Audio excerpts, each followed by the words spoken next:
After my CEO wife went bankrupt, everyone thought I'd take the money and run. I was the handsome trophy husband who only loved money, spending her cash on a life of leisure every day. However, I wanted to stick by her and help her make a comeback. If she just let a little slip through her fingers then, wouldn't I be set for life? But who would have thought her bankruptcy was just an act? When I transmigrated into this novel, it was already at the grand finale. The beautiful CEO was the villain who had already been defeated by the protagonist. I still remembered the last passage about her. The only things Chloe Sterling had left were the husband lying in that bedroom and his expensive watches and clothes. But Chloe herself knew that this man, who never paid her any mind except to ask for money, would soon leave with his watches and clothes. She would truly have nothing left. I rubbed my temples and thought of my supposedly bankrupt CEO wife, letting out a soft sigh. Chloe had always been pretty good to me since we got married. Now, I felt a bit embarrassed to just take the money and run while she was at her lowest point. At the very least, I should wait until she had her own income or career again. After spending a while sorting out my thoughts, I got up and started cleaning the messy apartment. Took a full 3 hours to stuff everything into a corner of my room. The pile reached the ceiling. There were over 100 watches and more than 80 outfits. At that moment, I desperately wished I could trade the clothes for more watches, since watches were much easier to sell. I had woken up at 2 in the afternoon. My stomach was growling, so I rummaged through the wallet on the coffee table and found an ID, a bank card, and $700. I didn't even bother checking the kitchen. We had just moved in 2 days ago, and neither of us knew how to cook, so the kitchen was bound to be empty. I had to find my own food. Fortunately, although the apartment Chloe rented was small, the complex was nice, with a bunch of restaurants right downstairs. I strolled downstairs and grabbed a bowl of noodles. Thinking about the sparse toiletries I'd seen in the bathroom, I then went to the supermarket for a bit and came back with a bag full of daily necessities. I bought a set for Chloe too, picking out colors and styles based on what I remembered of her preferences. Next, I started cleaning the rest of the apartment. I turned the knob and walked into Chloe's room, finding it spartan. Besides a few more items on the bookshelf and desk, there was only a bed and some essentials. I sighed helplessly. It must be tough for a woman who was born with a silver spoon to endure a life like this. I looked around and started tidying up. Time ticked by, and by the time the whole place was clean, it was already 10 p.m. I washed up, feeling a sense of peace, and set my late-night snack on the coffee table, ready to dig in. Just as I opened the package and was about to take my first bite, the sound of the front door unlocking echoed through the apartment. I looked up and my gaze met a pair of eyes as clear as autumn pools. The woman at the door looked at me, her face expressionless. Then her eyes swept across the room, a flicker of surprise in them before they returned to me. I took the same moment to size her up. She was an incredibly stunning woman, truly deserving of all the superlatives the author had used to describe her. Feeling Chloe's gaze on me, I unconsciously tightened my grip on my chopsticks, a wave of nervousness washing over me. After all, I was an imposter. Would someone like Chloe really not notice something was off about her husband? Her eyes made me feel as if nothing could be hidden from her. Did you hire a cleaning service? Do you have enough money? Her tone was flat, with a hint of scrutiny. I shook my head instinctively. No, I cleaned it myself. You cleaned it? Yes, I did it myself. Chloe's face was filled with astonishment as she stared at me. We locked eyes for a moment before Chloe looked away first. Is the money enough? It's enough. What about you? I asked out of habit, then immediately regretted it. The question made Chloe look over in surprise again, and then she slowly replied, enough. After that, we both fell into silence. Chloe glanced at the food I was eating on the table and suddenly said, I'm sorry. I didn't get it at first, but then I followed her gaze and quickly shook my head. No, you have nothing to be sorry for. Chloe walked over and sat on the other sofa, choosing her words carefully. The asset situation is mostly settled. Everything under my name has been liquidated. While there's not much left, there are no debts, so you don't have to worry about that. I have about $30,000 left. Once this is all sorted out, I'll start making money again as soon as possible. Your account should still have $60,000. I've already paid 6 months' rent on this place.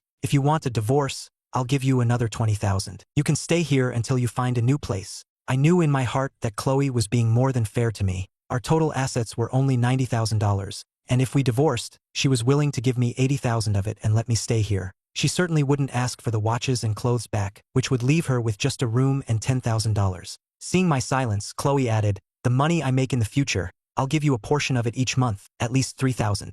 Okay? I don't know what the future holds, so that's all I can promise for now. If I get a chance to make a comeback, I'll compensate you. Quickly shook my head, refusing. When Chloe saw me shake my head, she fell silent. I realized my gesture might have been misunderstood and immediately explained, No, I don't want a divorce, and I don't need you to give me money. Don't worry, I have enough to get by. I've accepted our new reality. I'll be more frugal from now on, and I'll start earning my own money. You don't need to put so much pressure on yourself. An average household doesn't spend that much in a month anyway. You don't want a divorce? But yesterday you said. It was then I remembered that the day before, I had apparently gotten angry, called Chloe useless, and demanded a divorce. My face stiffened.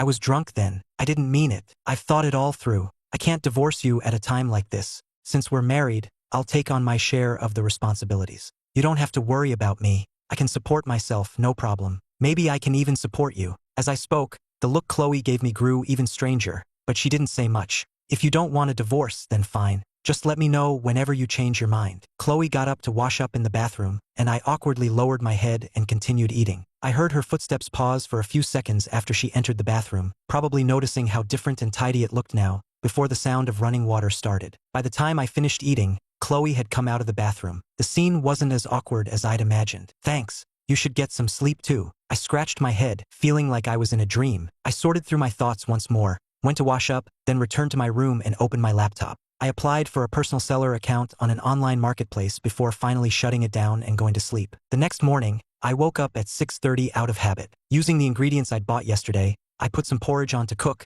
then went downstairs to buy steamed buns and fried dough sticks. When I got back, Chloe was just opening her bedroom door. She heard the door open and looked up. When she saw the breakfast in my hands, she rubbed her eyes, as if she thought she was seeing things. Good morning. I bought some breakfast and made porridge. You should go wash up. With that, I went to the kitchen to check on the porridge, ignoring Chloe's astonished gaze behind me. Since we had both been staying up late, I was worried about our health, so I had specifically made a red date and red bean porridge. The porridge was just about ready. I ladled out 2 bowls, arranged the buns and dough sticks on a plate, boiled some eggs, and prepared a small side dish. When Chloe came out of the bathroom, she was greeted by what could be considered a hearty breakfast on the dining table. The scene should have been very heartwarming, but Chloe didn't feel that way at all. She knew her husband too well. In the nearly 3 years they'd been married, I had never cooked or done any housework. The only thing I knew how to do was shop. The background check she ran before the wedding never mentioned I had any of these skills. Suspicion bloomed in Chloe's mind. Had I been pretending all this time? We had maids and housekeepers before, so I never had to do it. Now it's just the 2 of us, and we don't have much money, so we can't always eat out. My cooking isn't great, but it's edible. If you don't mind, you can come home for meals from now on. So when Grandpa asked if you knew how to cook, you were lying to him? Chloe said, then picked up her spoon and took a mouthful of porridge. I was taken aback for a second, then laughed it off. My skills are nothing compared to the chef's. I figured Grandpa was used to gourmet food, so I was too embarrassed to show off my humble cooking. The excuse was plausible enough. Chloe nodded. It's actually not bad. Watching her eat, still with such elegance, I suddenly understood that making a woman accustomed to the finest cuisine eat street stall food was indeed asking a lot of her. After breakfast, Chloe offered to help take the dishes to the kitchen, but I quickly stopped her. It's fine, I'll clean up. I can do the dishes. You go do what you need to do. The business affairs aren't fully settled yet. I'll probably be back late tonight. Don't worry about me. Just call if you need anything. Once Chloe left, I finally felt a sense of ease. I thought to myself that even in her downfall, the woman's innate aristocratic air was undeniable, and that subtle, oppressive aura of hers was always present. If I hadn't seen a thing or two in my past life, I might not have been able to handle it. I had a lot to do today as well. Not only did I need to buy more things for the apartment, but I also had to photograph all those watches and clothes to sell online. I figured if I sold everything, I could probably get over $1 million, which would give Chloe some startup capital for whatever she wanted to do next. Besides that, I needed to research the web novels in this world and consider picking up my old profession. In my original world, I was a web novelist. My major in college was interior design, but after graduating, I didn't want it as my main career, so I started writing instead, occasionally taking on freelance design jobs for extra cash. Life was pretty good. I washed the dishes, grabbed my shopping list, and headed out. I've never been one for leisurely shopping, so I bought what I needed, came back to put it all away, and then started photographing the watches and clothes. I worked straight through until the evening and was exhausted by the time I finished just the watches. I heated up the leftover buns from the morning, took a few bites, and then decisively retreated to my room to browse web novels. I couldn't handle any more physical activity for the day. It was time for mental labor. 2 hours later, I clapped my hands happily and downed the coffee on my desk in one gulp. I discovered that the web novels in this world were a bit behind my original worlds. The stories I had written before could be rewritten here in an even better way. It was a golden opportunity. Just then, I heard the front door open. I hesitated for a moment, then jumped out of bed and ran out in my slippers. I couldn't help it. This morning I'd found that the front door hadn't been deadbolted last night. Chloe was probably used to living in a mansion and forgot that apartments like this needed to be locked from the inside. Seeing me come out, she paused in the middle of hanging her coat. "You're back. I just realized this morning that the door wasn't deadbolt last night. You're used to having security at the mansion, but we don't have that now. You have to bolt this kind of door at night, or a burglar could pry it open easily. I see. We were practically strangers, so I had to take the initiative to make conversation. Have you eaten? I have. I bought some more daily necessities today. If you need anything, let me know, and I'll go get it later. I don't need anything for now. Conversation over. What else was there to say? I thought for 3 seconds and decided to beat a hasty retreat. Well, if there's nothing else, I'm going back to my room. Call me if you need anything. Only after I had closed my door did Chloe survey the apartment. She even took a stroll through the kitchen and bathroom. The place had a lot of new things, making it feel more lived in. Was this man really planning to stay here? It was like he was a completely different person. I of course had no idea what Chloe was doing. I was completely focused on cleaning up the computer. The original owner of this body had worked hard enough in high school to get into a good university, but he basically coasted through college, and his computer skills were a mess. This laptop was painfully slow. I needed to clean it out and see what he had been up to. As I was browsing, I came across the photo folder. It contained many subfolders, mostly filled with the original owner's selfies and a few pictures of his parents. The last folder had a garbled name. I clicked on it and, oh boy, it was full of photos with a woman. She looked like a socialite, very pretty, but not my type. Her smile, in particular, gave off a pure and delicate vibe. Seeing how intimate they looked in the photos made my soul tremble.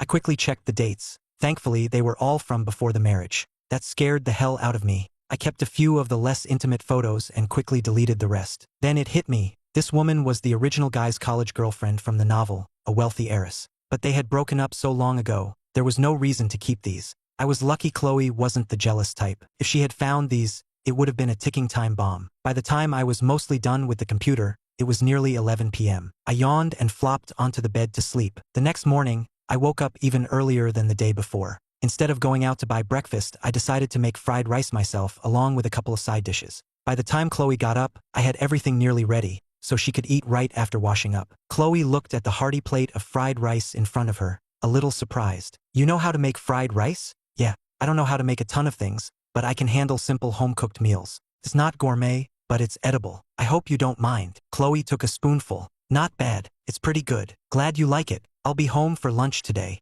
I froze for a second, then quickly recovered. What would you like to eat? I'll have whatever you're making, but I'd like to have rice. Okay, how about sweet and sour ribs, stir-fried tomatoes and eggs, and an egg drop soup? Will that be enough for you? That should be fine. Then you can head out and not worry about a thing. After eating, Chloe grabbed her coat and left. As usual, I was the one to clear the table. Outside the complex, Chloe got into a car that was waiting by the entrance. The driver was her former assistant, Liam, a friend her grandfather had chosen to grow up alongside her. As soon as she settled in, he handed her a paper bag. Chloe, breakfast from Shelley's. No thanks, I've already eaten. Ethan made fried rice. Liam's hand froze mid-air, his eyes wide with surprise. What? Ethan knows how to cook. This is the first I'm hearing of it too. He made porridge yesterday, which I thought was a miracle in itself. When he said he could cook, I thought he was just bragging, but today he actually made fried rice. I told him I was coming home for lunch, and he even offered to make a few dishes. Hearing about my unusual behavior,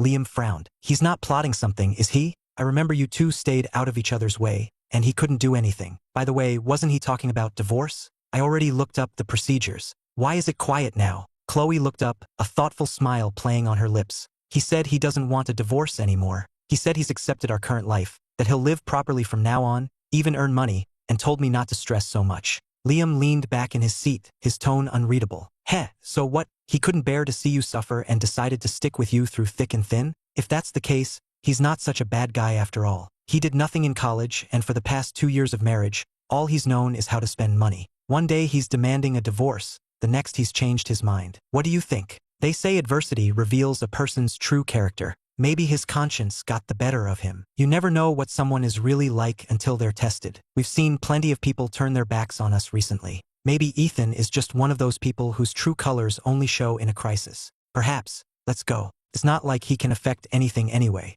We'll just wait and see. Meanwhile, I spent the whole morning busy photographing clothes. There was no way I could wear over 80 outfits myself. Keeping a dozen or so to make a good impression was enough. I'd sell the rest and could even buy some regular clothes with the money. After more than 2 hours, I was only halfway done. I glanced at the clock on the living room wall. It was already 10 a.m. Realizing I needed to go grocery shopping, I quickly put the clothes away, threw on a jacket, and headed out. Leaving the supermarket, I was walking back to the complex with 2 large bags in hand. Just as I crossed the street, I heard someone call my name. I turned my head and saw a beautiful, exquisitely dressed woman. A closer look revealed it was the woman from the photos last night. The moment she saw me turn, she ran over. "Ethan, how did you end up like this?" I looked down at my clothes, then at the bags in my hands, confused. "Is there a problem? What are you doing here?" The woman wore a look of deep affection. "Leave Chloe and come back to me. I can give you a better life now. It hurts me to see you suffering. Come back to me, and I promise I'll treat you well." If it weren't for my memories of this woman,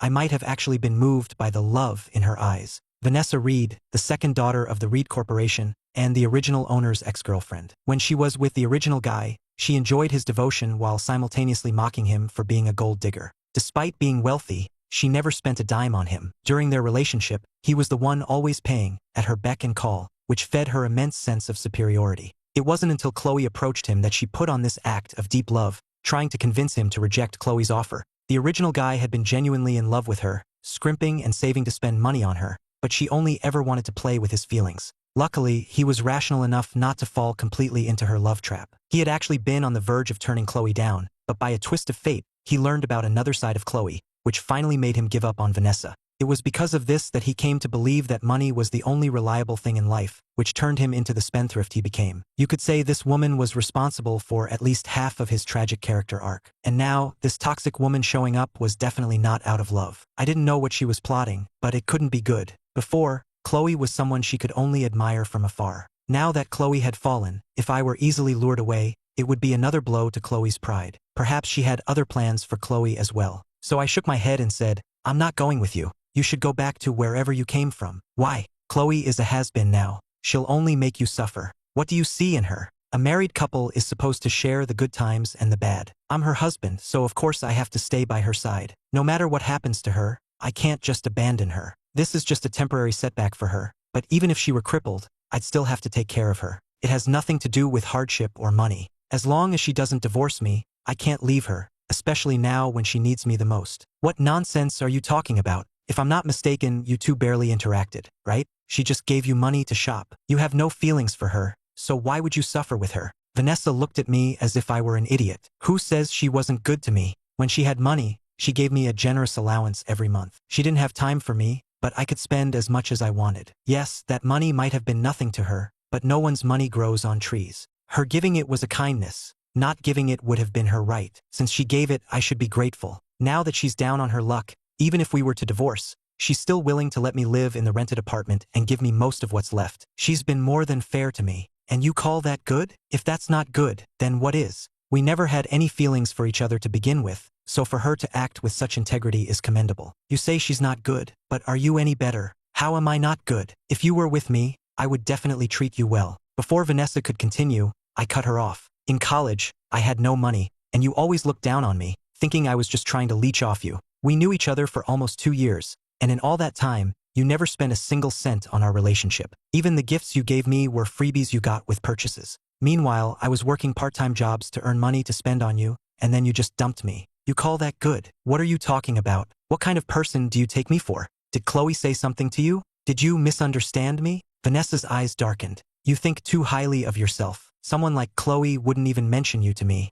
You're not even on her radar. You're the only one who's constantly staring at her, trying to get her attention. It's like the old saying, you see the world as you are. Just go away." I don't want to say anything harsher. Vanessa's expression grew even darker as she took a few steps closer. She put on a fragile look. "Ethan, Chloe must have brainwashed you. Why would you think that? I really do like you. That Chloe, is she just clinging to you now because she's broke? You can't be so naive. Stop, don't come any closer. In short, abandoning your wife when she's down is something only a scumbag would do. I'm not leaving her at a time like this, so give up. If I ever leave her, it will be when she no longer needs me." Vanessa was about to say more when a round of applause and cheers erupted from nearby. "Well said. That young man is right. What a good man." "Yeah, if everyone thought like that these days, there wouldn't be so many divorces. That young man is a real catch. His wife is lucky to have him." It was only then that I noticed a group of seniors, clearly on their way home from their morning exercise, standing not far away. The seniors walked over.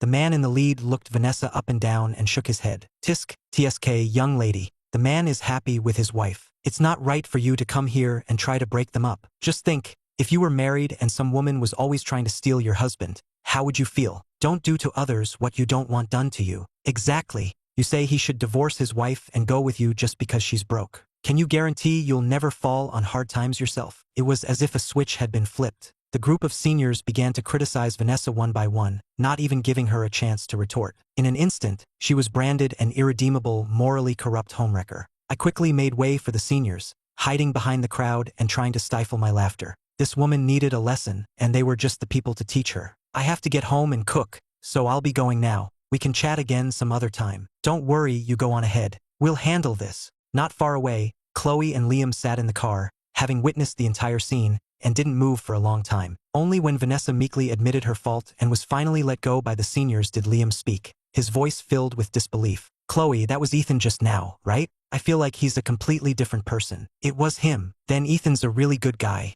I only knew him as a spendthrift before, but now that you're bankrupt, he refuses to leave you, choosing to suffer by your side. And it's not even out of love, but out of a sense of duty. Just like those seniors said, his moral compass is pointing straight north. At this moment, Chloe also felt that her perception of me might have been skewed. After parting with Liam, Chloe went straight home. As soon as she opened the door, she saw me curled up on the rug in front of the living room sofa, laptop in my lap, fingers flying across the keyboard. The apartment was filled with the aroma of cooked meat. You're back. Chloe placed the fruit she'd bought next to the coffee table and walked over curiously. She looked closely and saw that I was actually writing a story. I figured I've forgotten most of my major, but I still remember some of the basics. Plus, I've always read novels, so I know a bit about the field. I thought I'd try writing a web novel. You don't mind, do you? I asked, my hands never stopping. Chloe thought it suited my situation. It wasn't like she was counting on me to make money anyway. She gave a non-committal reply, as long as you're happy. I knew this high and mighty woman probably looked down on this sort of thing and didn't understand it, so I changed the subject. The ribs are already simmering. It'll probably be another hour before we can eat. You go ahead and do your thing. Chloe nodded, went to wash up and change,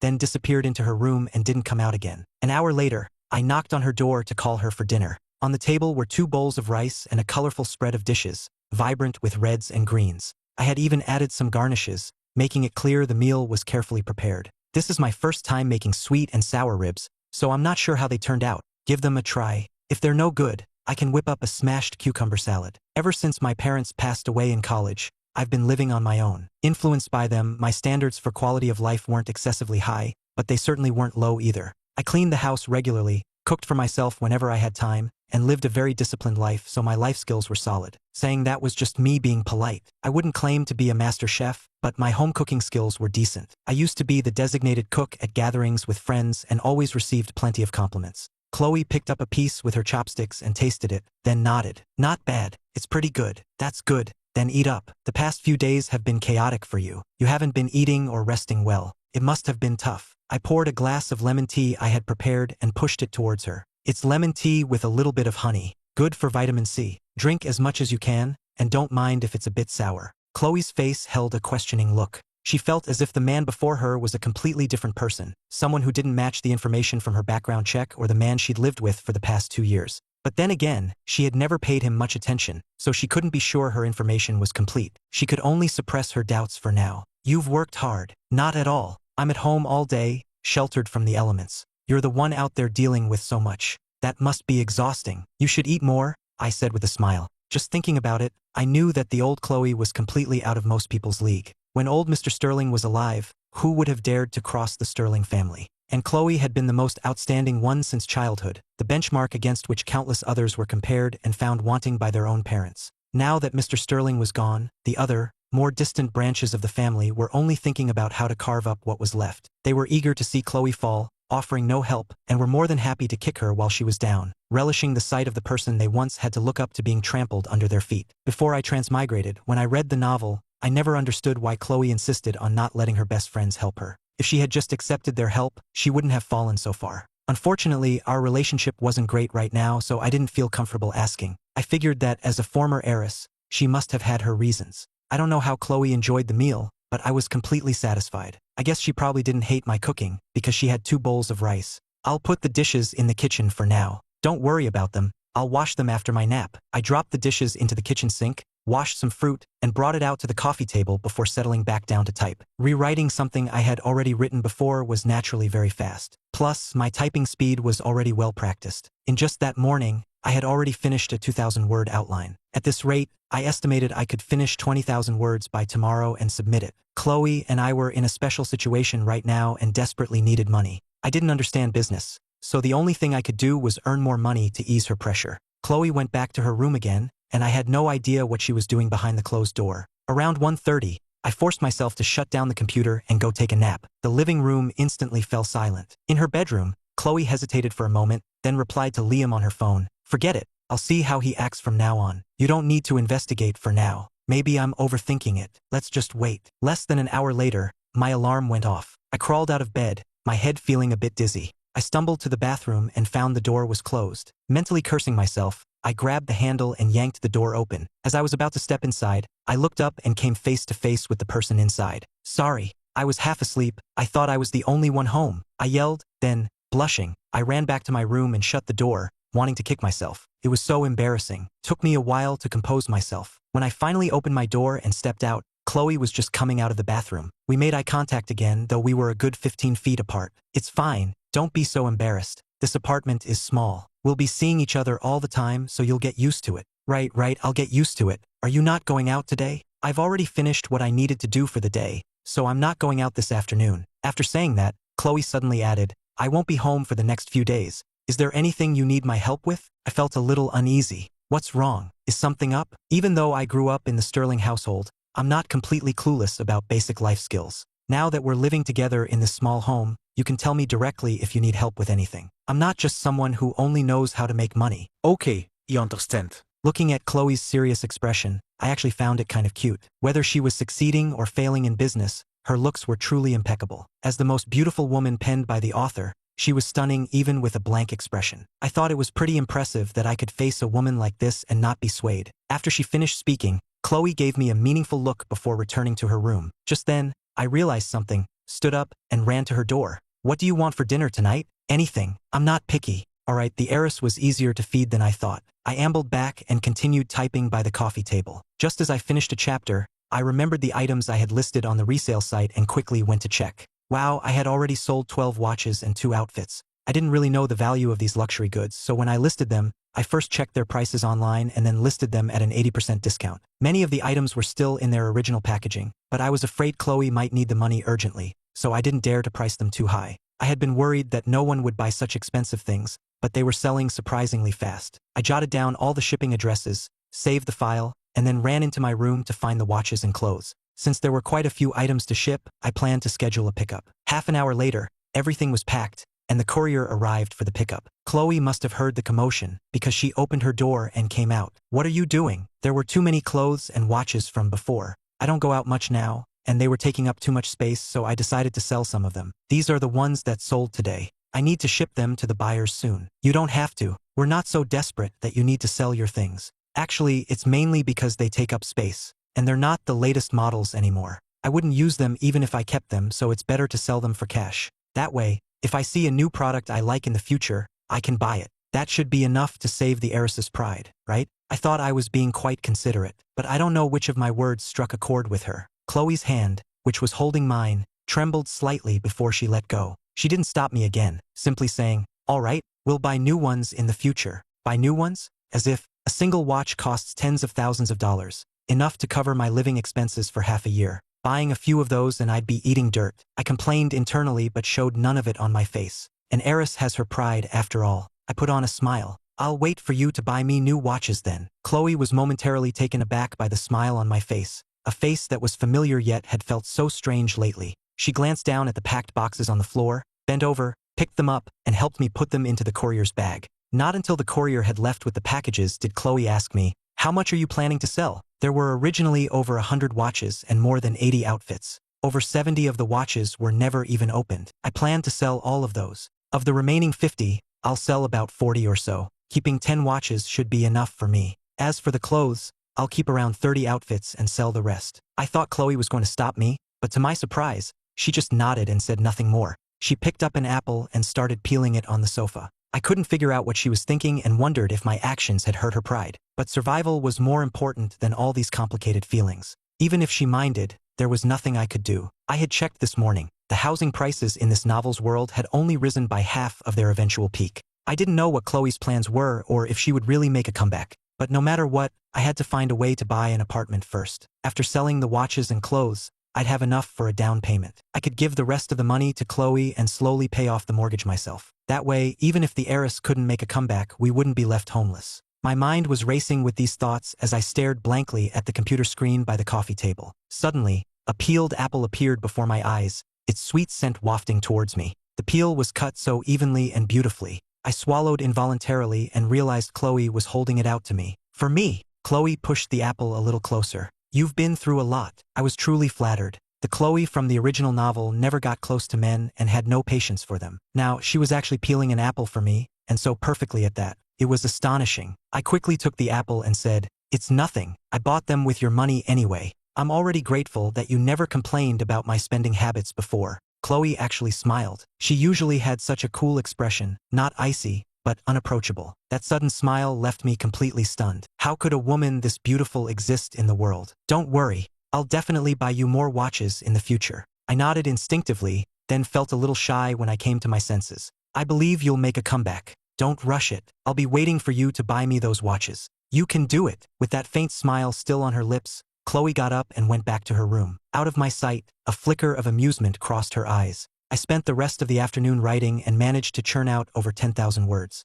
We had a simple dinner and went back to our own activities. I stayed up until midnight and successfully finished 20,000 words. The next morning, after breakfast, Chloe left, and I started working on submitting my manuscript. I checked the resale site and saw that another 8 watches and 1 outfit had sold. It felt like large sums of money were flying into my wallet, and I was in a great mood. Just as I finished organizing and submitting my manuscript, I heard a knock on the door. "Who is it?" I got up to answer, hearing a man's voice from outside. "It's me, Julian Vance." Julian Vance? Who was that? I tried to recall as I walked to the door, but the name didn't ring a bell. I opened the door to find a single man standing outside, with a kind of roguish charm. The moment he saw me, he gave me a thorough, appraising look from head to toe that made me very uncomfortable. "Aren't you going to invite me in?" Julian said, already trying to step inside. I still had no idea who this guy was, so I quickly blocked his way. "Who are you looking for?" "If you're Ethan, then I'm looking for you." He sidestepped me and squeezed into the apartment. "Chloe isn't here right now, is she?" Since he was already inside, I couldn't very well kick him out. I closed the door and poured him a cup of tea. "She's not here. She left early this morning." "What do you want with me?" "Of course, I have something. To be honest, you're not bad looking, but you have no family background and no abilities. It was a real shame for Chloe to marry you. I know it was only because old Mr. Sterling wanted to repay a debt of gratitude, but you've been married to her for years and haven't helped her career at all. All you do is shop and fool around. Don't you feel ashamed? May I ask who you are to Chloe?" "Chloe and I grew up together. We're childhood sweethearts. She's always been wonderful to me. If it weren't for you, we might have been together long ago. But I've never heard of you." "Of course you haven't. Do you really think Chloe would mention her childhood sweetheart to you?" It was true that Chloe probably wouldn't have mentioned him to the original guy. First, they weren't close, and second, she wasn't one to stir up trouble. I nodded. "So, what's your purpose in coming to see me?" "Chloe needs help right now. How can you have the nerve to keep dragging her down? My father has already agreed to help her make a comeback, on the condition that we get married. So, you should divorce her." If Chloe wanted a divorce, she could have told me herself. Why would she need you to relay the message? I'm not the type to cling. Or is this just your own idea? Chloe would never do something so classless. Of course she'd be too embarrassed to say it. You need to be the one to initiate it. You've spent so much of her money and haven't helped her at all over the years, yet she's never given you a hard time. Now that she's in trouble, if you can't help her, shouldn't you at least not be a burden? If you suggest the divorce, she can just go along with it, and everyone saves face. Is this what Chloe wants? This is what I want. Why don't you get it? Chloe isn't the type to do something like this. We need to be proactive and help her. First, you divorce her, then I can marry her, and then we can accept my father's help. If this were Chloe's wish, I would have no problem filing for divorce. But since you say it's your idea, I have to ask, before Chloe and I got married, were you two a couple? Was she in love with you? Julian froze with the cup halfway to his lips. That's not important. She's not good at expressing her feelings. Besides, she doesn't love you. I can help her while you can only drag her down. I'm 100 times more suitable for her than you are. You're wrong. Maybe I don't know Chloe all that well, but I'm certain she would never easily accept your father's help, especially if it came with the condition of marrying you. You think convincing your father to help her is for her own good, but you haven't considered what would happen if she made a comeback by relying on him. How would she face the world? She would forever be known as the woman who clawed her way back up through a strategic marriage. I didn't know Chloe very well, but I believed the villain described in the original novel was not someone who would rely on others to get by. In fact, her unwillingness to compromise was the reason she faced so many hardships. How could a person like that accept using her own marriage as a bargaining chip for a comeback? At least not anytime soon. Actually, I don't mind divorcing Chloe, but definitely not because someone else is pushing me to. I made my stance clear. Whatever Chloe wants to do is her business. I will absolutely respect her choice. Julian reacted as if I'd stepped on his tail, exploding with anger. You just want to drag her down and not divorce her. How can you be so selfish? Chloe has been more than fair to you. Now that she finally has a chance to make a comeback, you're going to ruin it with your own hands.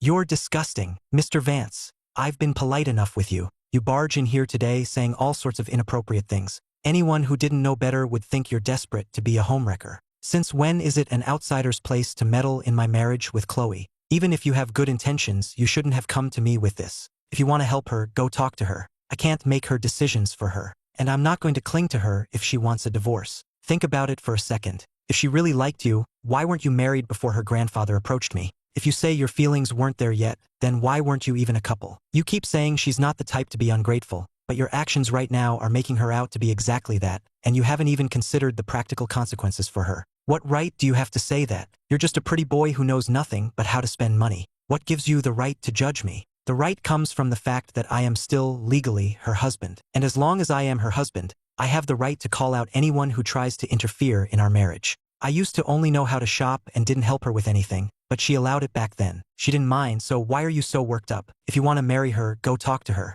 As soon as you two reach an agreement, I'll divorce her without a second thought. But if you're trying to convince me, I won't agree. You, shameless. Julian slammed his cup on the table in anger. I wasn't angry anymore. I calmly toyed with my own cup. You're the one trying to break up a marriage and you don't feel ashamed. Where do you get the nerve to call me shameless? Since you think I'm so shameless, I guess we have nothing more to talk about. So in the end, you just refuse to get a divorce. You can think of it that way if you want. Getting his answer and realizing he wouldn't achieve his goal today, Julian stood up and stormed out. Before he left, he turned back to shout, "Just you wait. Chloe will dump you sooner or later." The door closed again, and I let out a soft sigh. It's one thing for the protagonist to be popular, but for the villain to be this sought after too. If it weren't for my conscience, I'd actually be tempted to get a divorce. But it was just a thought. I couldn't bring myself to take over someone's body and act entitled. Even though I wasn't the one who spent all that money on paper, it was all under my name now, wasn't it? Pushing the matter to the back of my mind, I opened my browser, recorded the addresses and item details, then went to my room to find the watches that had sold. After organizing them, I called the courier. Today's sales needed to be shipped out early. I did a quick calculation. The items I'd sold so far were worth nearly $2 million. Once the buyers received their goods, a large sum would be deposited into my bank account. If I sold a few more things, I could buy a small apartment, make a down payment, and become a homeowner. The thought filled me with motivation. I didn't feel like writing for the moment, so I opened a browser and started searching for real estate listings in the city. I had to choose an apartment very carefully. After a while, it was almost noon. I didn't even bother to close the browser tabs before rushing to cook. The great heiress had told me this morning that she would be back for lunch. It was my fault for getting too lost in daydreams about my wonderful future that I lost track of time. I planned to make wontons for lunch. The filling was prepared this morning, and I had bought the wrappers yesterday, so my movements were quite skilled, almost rhythmic. I could fold one every few seconds, and in no time I had made over 20. As I was folding, the great heiress returned. I was so focused that I didn't even look up. "You're back." "Yes. What are you making?" Chloe stood at the doorway, able to see my quick movements but not what I was actually doing, so she asked instinctively. "Making wontons. We're having wontons for lunch. I'll pan-fry some flatbreads too, so we don't have to worry about not having enough to eat," I said very naturally. Making flatbreads and folding wontons were skills beyond that of a typical home cook. Chloe's suspicion resurfaced, but the next moment, seeing me sitting there quietly, skillfully folding wontons, she felt there was nothing to fuss about. "Come to think of it, I haven't had these in a long time," Chloe blurted out. Then, feeling it was an odd thing to say, she closed her mouth and walked into the bathroom to wash her hands as if to cover something up. I didn't pick up on her strangeness at all. I liked wontons myself, and I figured with all the business troubles Chloe had been dealing with, she wouldn't have had the mind to think about what to eat. Plus, wontons are just a snack. It's normal not to have them for a long time. "Do you want to eat more then? If you do, I'll cook a bigger batch. I can freeze the rest so we can just boil them on a day we don't feel like cooking." "Then cook a little more," Chloe said as she came out from washing her hands. She hadn't eaten street food like this in a long time, maybe 3 or 4 years. If I hadn't mentioned it, she wouldn't have even realized how long it had been since she'd last relaxed. "Okay, I'll make some more then, I said, my hand still busy. In my eyes, life was full of hope and small joys. A good life is what you make of it. Just being able to live again was a stroke of luck. Every gift life offers should be cherished. Being able to sit here, making and eating wontons, was happiness itself. Nearly an hour later, 2 steaming bowls of wonton soup were on the table. I called Chloe out. I was already seated and gestured with my head for her to sit down quickly. A smile of anticipation was on my face. Go on, try them. I think my wontons turned out pretty well. I wasn't sure about your appetite, and wontons alone aren't very filling, so I made some wraps. By the way, do you know how to eat wraps? Hearing me, she found it a bit amusing but didn't show it. Of course I do. I'm a normal person. She sat down, tried one, and after a moment, gave her verdict. The flavor is not bad. See? I told you my wontons were good. It's mainly because I love them myself. Since they're not bad, you should eat more. We ate at different paces. Although Chloe ate only about half as much as I did, we finished at almost the same time. This time, as I was about to do the dishes, she suddenly spoke up. I'll buy a dishwasher later. It's just a few dishes. It's not much trouble. No need to spend the money. It's not that expensive. It's fine, Chloe said casually. A conflicted expression instantly appeared on my face. What was wrong? Had the heiress not yet adjusted her mindset? Did she not realize we weren't rich anymore? I debated whether to remind her bluntly, but seeing the slight frown on her face, the words that came out were different from what I intended. All right, then I'll go buy one later. You don't have to worry about it. I'm very picky, so it might take me a long time to choose. I sighed internally after I said it. Good-looking people really have it easy. I couldn't even bring myself to say anything that might hurt the heiress's pride. Anyway, since I'd already claimed to be picky, it would be normal if I took a long time and still couldn't find one I liked. Seeing my conflicted expression, Chloe suddenly understood what her husband was struggling with, and a strange feeling washed over her. Although her grandfather had forced her to experience hardship in her early years, after completing her training at 15, she had never known what it was like to be without money again. This time, it wasn't that she was broke, but that her husband thought she was. Yet even so, he hadn't said anything about being broke to her face. It was a strange feeling, one she couldn't quite put her finger on. I have work to do. I'm going back to my room. With that, Chloe turned and left, leaving me to do the dishes alone. I hummed a tune as I washed, feeling that life was pretty good. I had a place to live, food to eat, the watches and clothes were selling well, and soon I'd have my own apartment. Life was bound to get better and better. The heiress was more than capable. Her comeback was just a matter of time. Maybe she'd even share some of the profits with me then. Even if she couldn't get back on her feet, it didn't matter. I could support us. For now, having her around, as a sort of friend, meant I didn't have to worry about facing an emergency alone. She wouldn't be idle forever. If we ended up living a simple life and she wanted a divorce, I'd grant it. Then I could slowly find someone suitable. Living our separate, peaceful lives would be fine too. After washing the dishes, I wrote for a bit more before getting ready for a nap. Just then, Chloe suddenly opened her door and came out. Did Julian Vance give you a hard time today? Not really a hard time. He told me to initiate a divorce with you, and I refused. I assumed there was nothing between you two, but if you like him, we can get a divorce anytime. He also said his father could help you, as long as you two get married. There's nothing between us, and I won't divorce you because of him. You did the right thing. As for everything else, we'll talk about it later. I don't need anyone's help for now, and these aren't problems his father can solve anyway. I understand. That made sense to me. I got up, ready to go back to my room for a nap. Chloe suddenly spoke, looking at me inquisitively. Is there anything else? Since when did you start taking naps? My body stiffened. I explained, a little guiltily. I just suddenly realized my old sleep schedule was terrible and my health was suffering, so I'm forcing myself to adjust. You could try taking a nap in the afternoon too. You'll have more energy and be more productive. Then get some rest. Chloe stood up and went back to her room, leaving me standing there anxiously, wondering if I had said something wrong. After a major life event like the family going bankrupt, it's only natural for a person to change, right? Back in her room, Chloe sat down at her desk with a blank expression, lost in thought. After a while, still seemingly undecided, she picked up her phone and made a call. Buy a dishwasher and have it sent to my place in the next few days. There are still some things I need to observe. Until then, let's just continue as we are. After the call, Chloe put her phone on the desk. Her eyes fell on the bed, and my words from earlier came back to her. Was napping really that great? Before she knew it, she had lain down on the bed. Her body relaxed, and it actually felt quite nice. She had been busy with all sorts of things for the past few years, and hadn't had a peaceful night's sleep in a long time. Before she knew it, it was already 2:30 in the afternoon. I came out of my room, stretched luxuriously, and went to the bathroom to wash my face. Just as I stepped out, I saw Chloe coming out of her room, her eyes still a bit hazy with sleep. My God, is this what the heiress looks like when she just wakes up? She's too beautiful. To think someone like this was a villain. The author must have put a lot of effort into creating this character, only to give her such a tragic ending. What a waste. As I was thinking this, I wasn't paying attention to my own expression and inadvertently showed a hint of pity, which Chloe saw. The look of pity seemed to sting her, and she immediately averted her gaze. Do you need the bathroom? No, I'm done. Go ahead. I quickly stepped aside to let Chloe pass.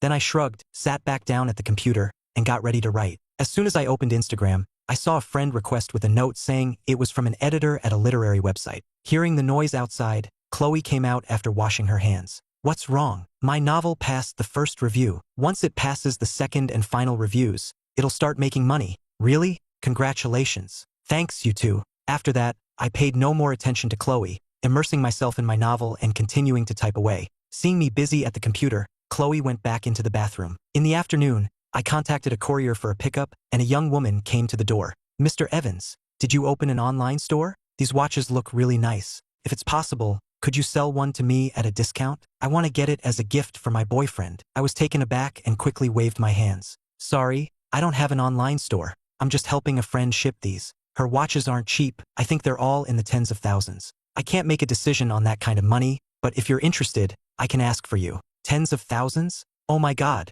These must be luxury watches then, right? I don't really know. Maybe. They're all pretty expensive, anyway. As I was speaking, the elevator door next to us suddenly opened, and Chloe stepped out. She had heard everything I said. What's going on? Nothing. The courier was interested in buying a watch, but they're not mine, so I thought I could ask my friend if she could give a discount. No, since they're luxury watches, never mind. I'm just an ordinary person. I couldn't wear such an expensive watch anyway. Are these all the packages? If so, I'll just get them ready to go, and they'll be shipped out soon. Yes, that's all of them. Thanks for your trouble. The courier picked up the packages and left in the elevator. It was only then that I realized I had been blocking the doorway, and I quickly let Chloe in. You're back so soon? Not much to take care of today. Why did you say the watches belonged to someone else? It didn't feel right to say they were mine. We live here and the security isn't great. If someone found out, it could be dangerous. Besides, that courier has been here a few times now, so we're familiar. I'll need her help with shipping in the future. If I said they were mine and then didn't give a big discount, what if she got resentful and messed with my packages?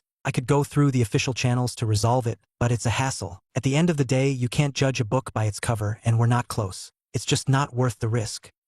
That's very thoughtful. By the way, there's a gala in a few days that we need to attend together. You should start preparing. A gala? I've hardly ever been to one. Won't I just cause trouble for you at a time like this? It's fine. At this point, no one can cause me any more trouble. And even if they could, I wouldn't care about a little more. Chloe calmly picked up a glass from the table and poured herself some water. Her words left a bitter taste in my mouth. All right, I'll prepare well. For the next 2 days, Chloe continued her routine of leaving early and coming back late, though she was always home for breakfast and dinner. I got into the habit of preparing meals for 2 in the morning and evening, while spending my days diligently writing, selling things, and constantly looking up information on how to conduct myself at a gala. One day, when Chloe came in, she found me not curled up on the sofa as usual. Instead, the moment I heard the door open, I looked at her with a burning, slightly strange expression. She looked at the clothes on the sofa and asked, "What's wrong? Did you buy all these clothes? My lady, please help me. I haven't been to a gala in ages, and I have no idea what style of clothing is appropriate now. These are the suits I picked out that seem suitable. Could you see which one is better? Didn't you used to love picking out your own clothes?"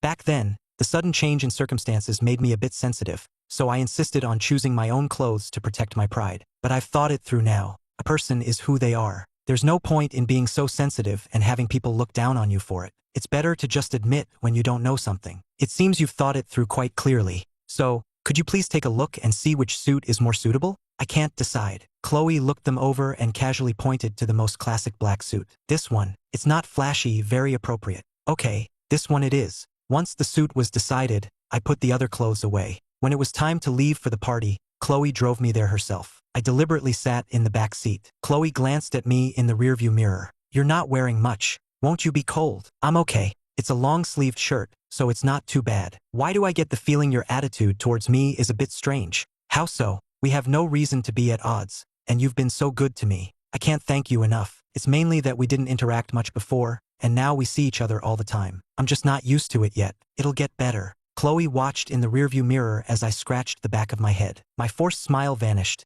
leaving me looking a bit lost. Suddenly, she lost the desire to talk. Neither of us said anything more, and we soon arrived at the largest hotel in the city. Chloe and I had just reached the entrance when our path was deliberately, yet casually, blocked. The man in front of us was slightly overweight with greasy hair, an extravagantly dressed woman on his arm. His face wore a blatant expression of ill will. The land on the east side, I hear the Vanguard group is watching it closely. Shouldn't you be paying attention to that, Mr. Lawson? Mr. Lawson froze, his expression twisting before he forced a smile. Miss Sterling, you're as radiant as ever. It's been a while. A pleasure to see you. Chloe ignored him and led me around him into the venue. I followed her into the gala and saw several of the Fairweather friends from my memories. They were all the live-in husbands or sons of various heiresses. None of them held in high regard. Some of them, holding their glasses, looked like they wanted to approach me, but after seeing Chloe by my side, they all meekly retreated. A few even shot me a look. You're not going over? Why would I? Am I looking for trouble? No thanks.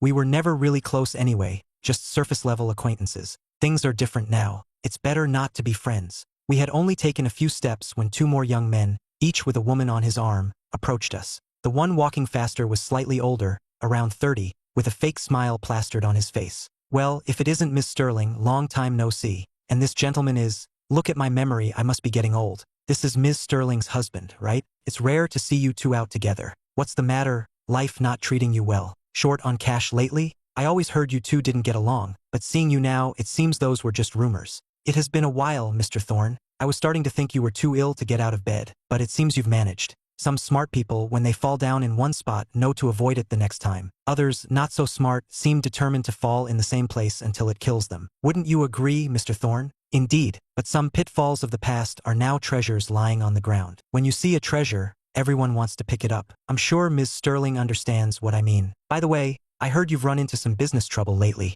Since we're acquaintances, let me offer a friendly reminder. Sometimes, wealth isn't just about money. It can also be about people. I instinctively clenched my fists and stepped in front of Chloe. Just then, a woman's voice came from the side. Chloe, what are you doing here? The two men's faces changed, and they both took a step back. Just looking around. What are you two doing standing here? Since when is my sister someone you can just approach and talk to? Have the Thorne and Stone families lost all their manners? Why are you still standing here? Are you waiting for a personal invitation from me? Do you think I'm as good-tempered as my sister? The two men nodded and immediately turned to leave. Their companions, curious, tried to look back but were harshly reprimanded by them. Chloe, really? If you were coming, why did you have to bring him? And even if you brought him, you could have at least told me. Those two idiots just now actually dared to come and show off in front of you. You're way too patient. It's fine, they're just a couple of clowns. But you, I never see you at these kinds of events. What brings you here this time? I was worried you might show up and run into some idiots. I had to get my agent to cancel an event for this.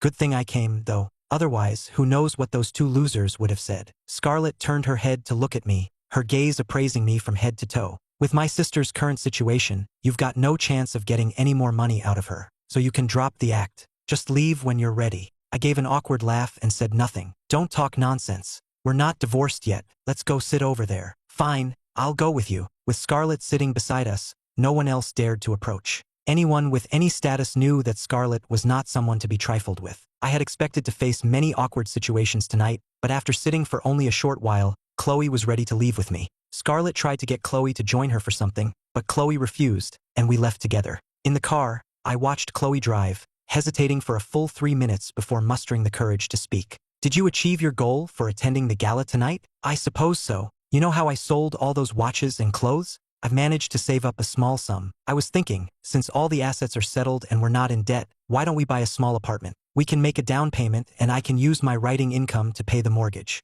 We'll keep 6 months of living expenses for emergencies, and you can use the rest for your business or whatever you need. Chloe paused, looking at me through the rearview mirror. There's no rush. How can there be no rush? Housing prices are changing every day. If we don't buy now, we'll lose out the longer we wait. Renting isn't a long-term solution. If you're worried or uncomfortable, we can put the apartment in your name. With a place of our own, at least we'll know we won't be homeless in the future. All right, I'll consider it. After we got home that night, I went back to my room to continue writing, while Chloe received a phone call. Chloe, I found the information you asked me to look into. I've sent an encrypted file to your email. I haven't told anyone about this. Take a look. Chloe's laptop screen was open to her email. She let out a soft sigh, her index finger tapping a rhythmic pattern on the desk, her brow slightly furrowed. After a long moment, she picked up her phone and made a call. Hello, is this Master Williams? I wanted to ask, is it possible for a person without having multiple personality disorder or schizophrenia, to suddenly seem like a completely different person, to the point where even their habits and values seem to have changed overnight. A few minutes later, she hung up. Chloe relaxed, leaning back in her chair. A smile suddenly touched her expressionless face. A new soul in an old body. The next morning, Chloe was slowly finishing a scallion roll when she suddenly looked up, a spark of interest in her eyes. "What kind of stories do you usually write?" I paused, holding my own bun. "My writing? I write all sorts of genres. I don't really limit myself. I like to write a bit of everything, but my favorites are transmigration novels. I love transmigration and stories with wild concepts." "Does transmigration really exist?" "I think so. I believe it's real. No one can say for sure what the world truly is. Sometimes we think we're living in a real world, but maybe it's just a world created by someone's pen. Who knows what the world is really like? If we can't even be sure of that, how can we say for certain that transmigration doesn't exist? A world created by a pen? Of course, in someone else's story, we might just be nameless background characters, or even the main character. Then, if you were to transmigrate, what do you think your past life would have been like? Probably a pretty happy person, loving parents, an only child, free to do whatever I wanted. My parents might have passed away suddenly,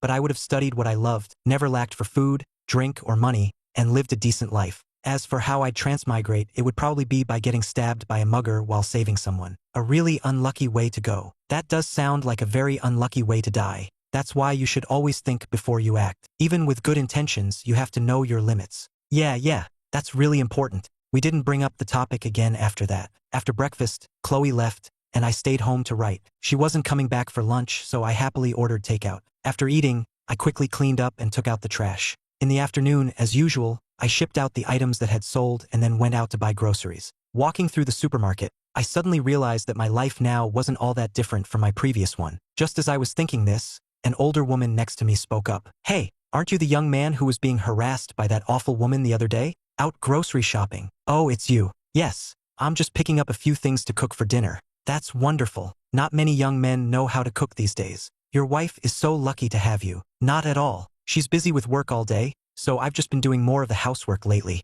I'm the lucky one to have met her. You know, as long as a person is grateful, life will treat them well. It's rare for a young man like you to have such a mindset. If your wife is as grateful as you are, your future together will surely be bright." I smiled, picked out a good head of cauliflower, and was about to check the tomatoes when Chloe appeared beside me out of nowhere. "What are you doing here?" "I got back early, so I came to pick up a few things and happened to see you." "It's okay. I only have 4 kinds of vegetables. It's not heavy. It's fine. You go get what you need." I saw some nice tomatoes over there and thought about making sweet and sour ribs, since Chloe seemed to enjoy sour flavors. I bought a variety of ingredients, some essential snacks, and some paper towels, then we went to check out together. "Well, hello again, young man. This must be your wife, right? She's absolutely beautiful." "Yes, this is my wife. I've never seen such a pretty young woman. She's more beautiful than a movie star. No wonder you wouldn't divorce her. That other one who was bothering you, she's nothing compared to your wife. Not only are her looks inferior, but her whole demeanor is lacking. I don't know how she had the nerve to approach you." I sucked in a breath, my heart pounding. Chloe looked at me with a meaningful expression. I gave an awkward laugh. "The lady is right. That person is no good.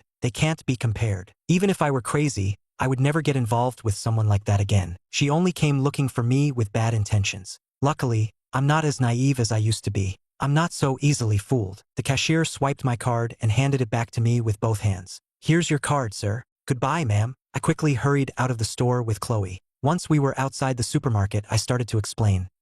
I think you probably know that before I married you, I had an ex-girlfriend named Vanessa Reed. Back in college, I didn't understand how deceitful people could be, so I fell for a toxic person like her. Of course, after we got married, I cut off all contact with her. The other day, when I was coming out of the supermarket, she showed up looking for me. I knew she had bad intentions, so I immediately refused when she asked me to go with her. That older lady was one of the kind people who helped lecture her. Chloe nodded, indicating she knew. "Vanessa Reed, second daughter of the Reed Corporation. I hear she's very stingy." "Yes, extremely stingy. She used to put on such an act, like she was some kind of elite. Back then, the original me, I thought she was this incredibly outstanding upperclassman, so I felt a bit insecure around her. Who knew I'd later hear that she was actually interested in my classmate and was just playing with me. It makes me so angry just talking about it. I can't stand toxic people like her. Just stay away from her from now on." "Yeah, I definitely won't give her the time of day. Dealing with someone like that is a waste of life." After we got back, I started preparing dinner.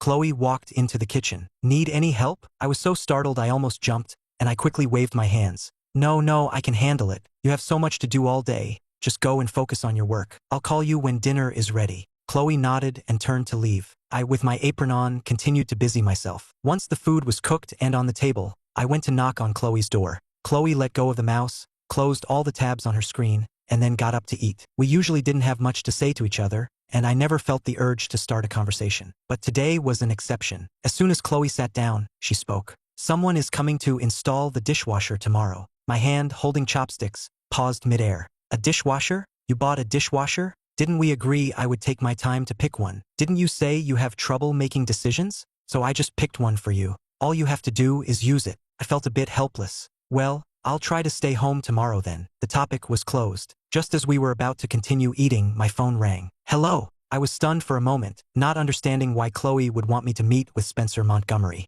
Spencer's voice continued on the other end of the line. Ethan, don't be hostile to everyone just because you've hit a rough patch. Not everyone is out to kick you while you're down or laugh at you. Even if I can't do much, I can still chat with you and help you feel a little better. You've been feeling down for so long. Are you really going to keep bottling it all up? In the past, Spencer had always played the role of a caring, understanding older brother figure to the original guy, who would confide in him about everything. That's why the original guy would do whatever Spencer asked. And because of this, when faced with my current cold attitude, Spencer instinctively assumed I was just being proud and playing hard to get. All right, since you put it that way, I'll meet with you. I'm curious to see what you have to say. I received Chloe's signal and had no choice but to agree. The person on the other end of the line was very pleased, and after a few more words, we hung up. Why do you want me to see him? Chloe put down her chopsticks and said calmly. Mr. Montgomery never does anything without a reason. He sought you out before to try and get information about my movements from you. Now that you're no longer of any use to him in that regard, for him to seek you out again means he must have found some other way to use you.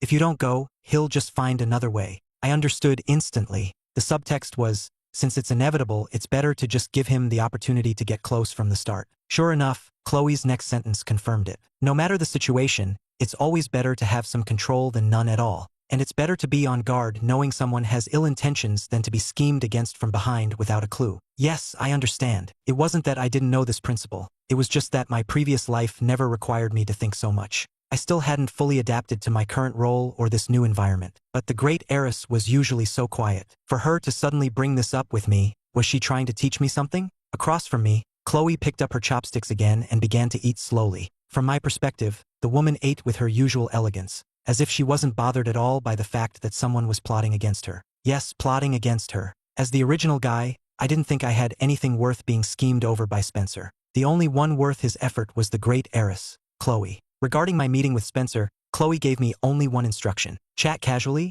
but don't touch on any sensitive topics, and then report back to her with the information. I nodded, noting the location Spencer had chosen, a famous coffee shop downtown. When I got the invitation, I looked it up online. Even the cheapest drink was over $200. When had I ever been so extravagant? On the day of the meeting, I made sure to dress well. Even though I was bound to be mocked afterward, at least I couldn't be criticized for looking sloppy. However, I never would have imagined that Spencer's first words to me would be a jab. Ethan, I know you're hurting. You've always been so proud, but now that things have come to this, why do you have to put on a brave face in front of me? I won't look down on you. If I didn't know what kind of person Spencer was, I might have actually believed he was concerned for me. It's quite a feat to say something like that while maintaining a look of worry and concern. You're joking, Mr. Montgomery. No matter how tough life gets, one must never give up on looking good. After all, I'm handsome. It would be a waste not to dress up. Youth is fleeting, so not a single day should be wasted. Besides, with my natural gifts, not making myself look sharp would be a waste of God's favor.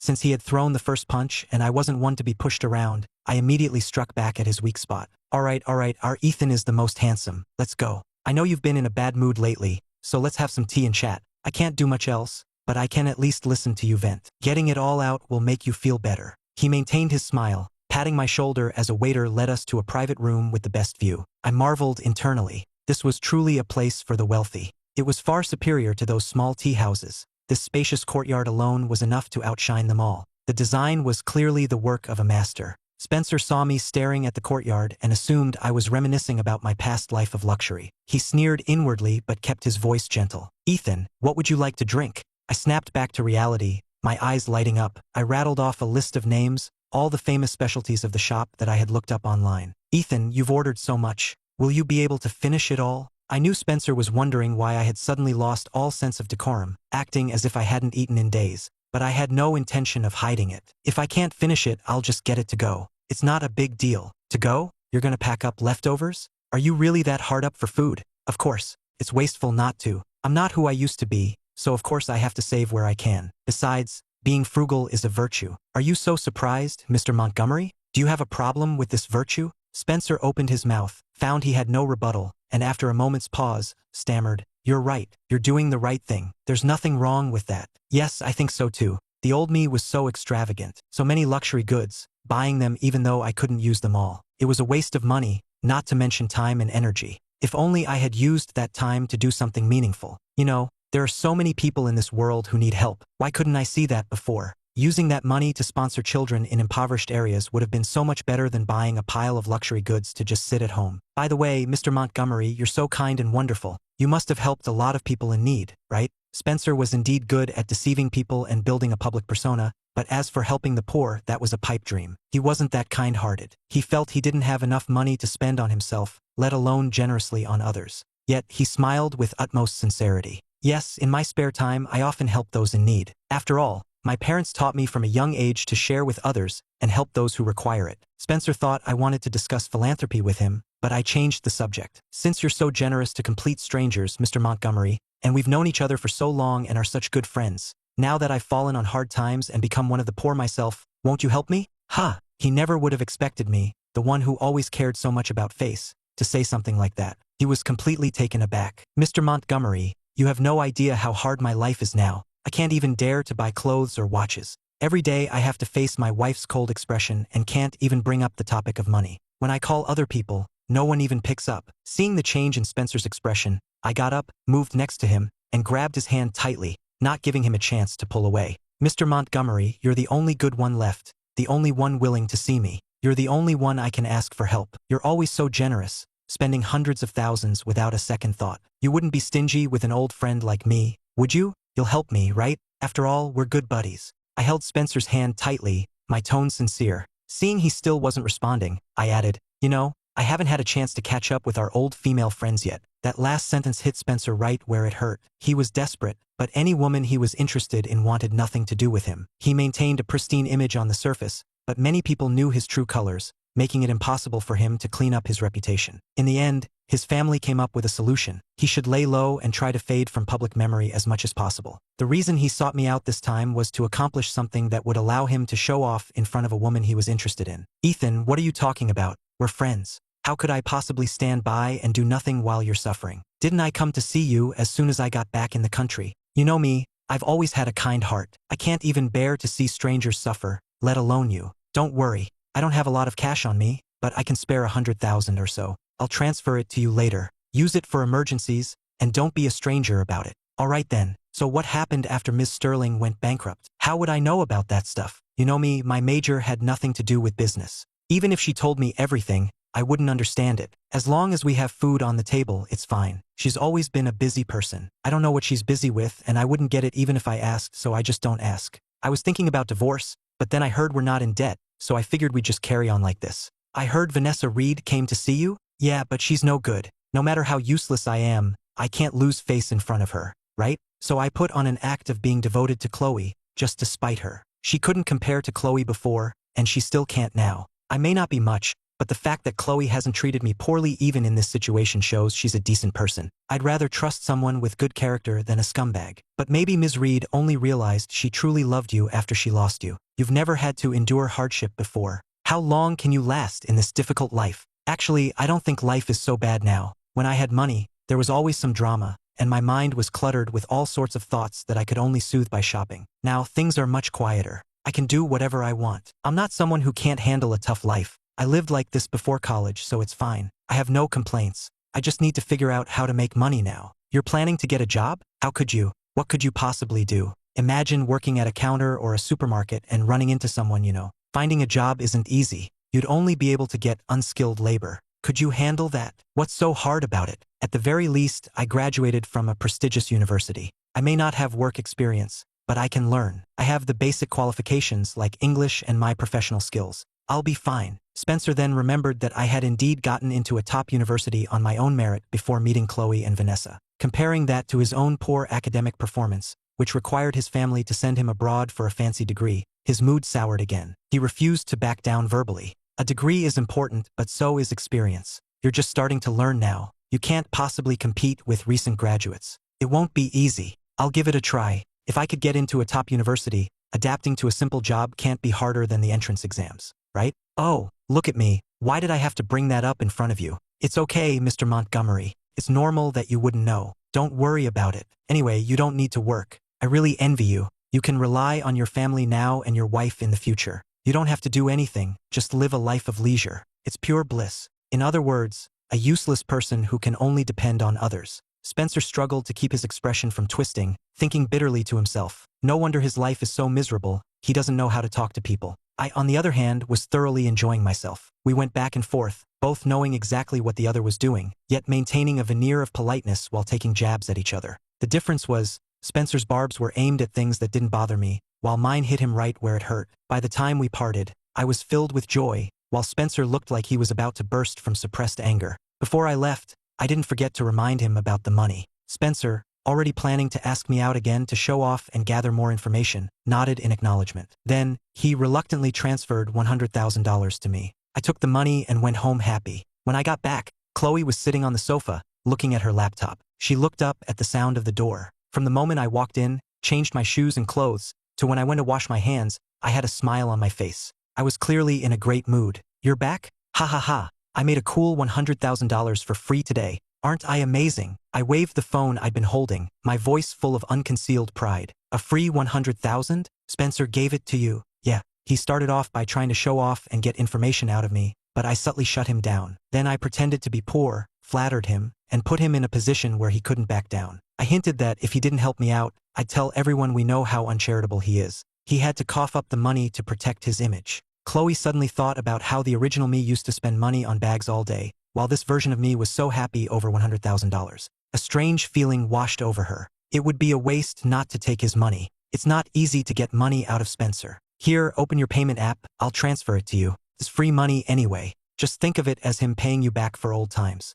You can use it. Don't worry about us not having enough. Chloe found it novel the way I was so generously offering the money. Is there anything you need me to do? Huh? No, we don't need anything at home right now. Nothing's broken. That wasn't what Chloe meant, but looking at me, it was clear we weren't on the same page. She actually took out her phone, opened her payment app, and held it up to me. I very naturally transferred the money I had just received, which I hadn't even had a chance to get used to, into her account, as if it were the most normal thing in the world. Giving me the free money? Don't you feel a pinch? It was your money to begin with. Weren't you the one who paid for all those meals with Spencer? Now that we're broke, of course he should pay you back. I like money, but I prefer earning it myself now. I'm already earning from my writing. With me around, you won't starve. We might not have gourmet feasts, but I can guarantee simple, hearty meals. Well, thank you for that. No need to be polite. You were always good to me before. By the way, I brought back some leftovers. They're untouched. Do you want some? Although Chloe had grown up in luxury, she was by no means a wasteful person. Except for when business required a show of wealth, she ate normal, 3-square meals at home, just prepared by a skilled cook. She had even eaten leftovers back in her school days. Sure,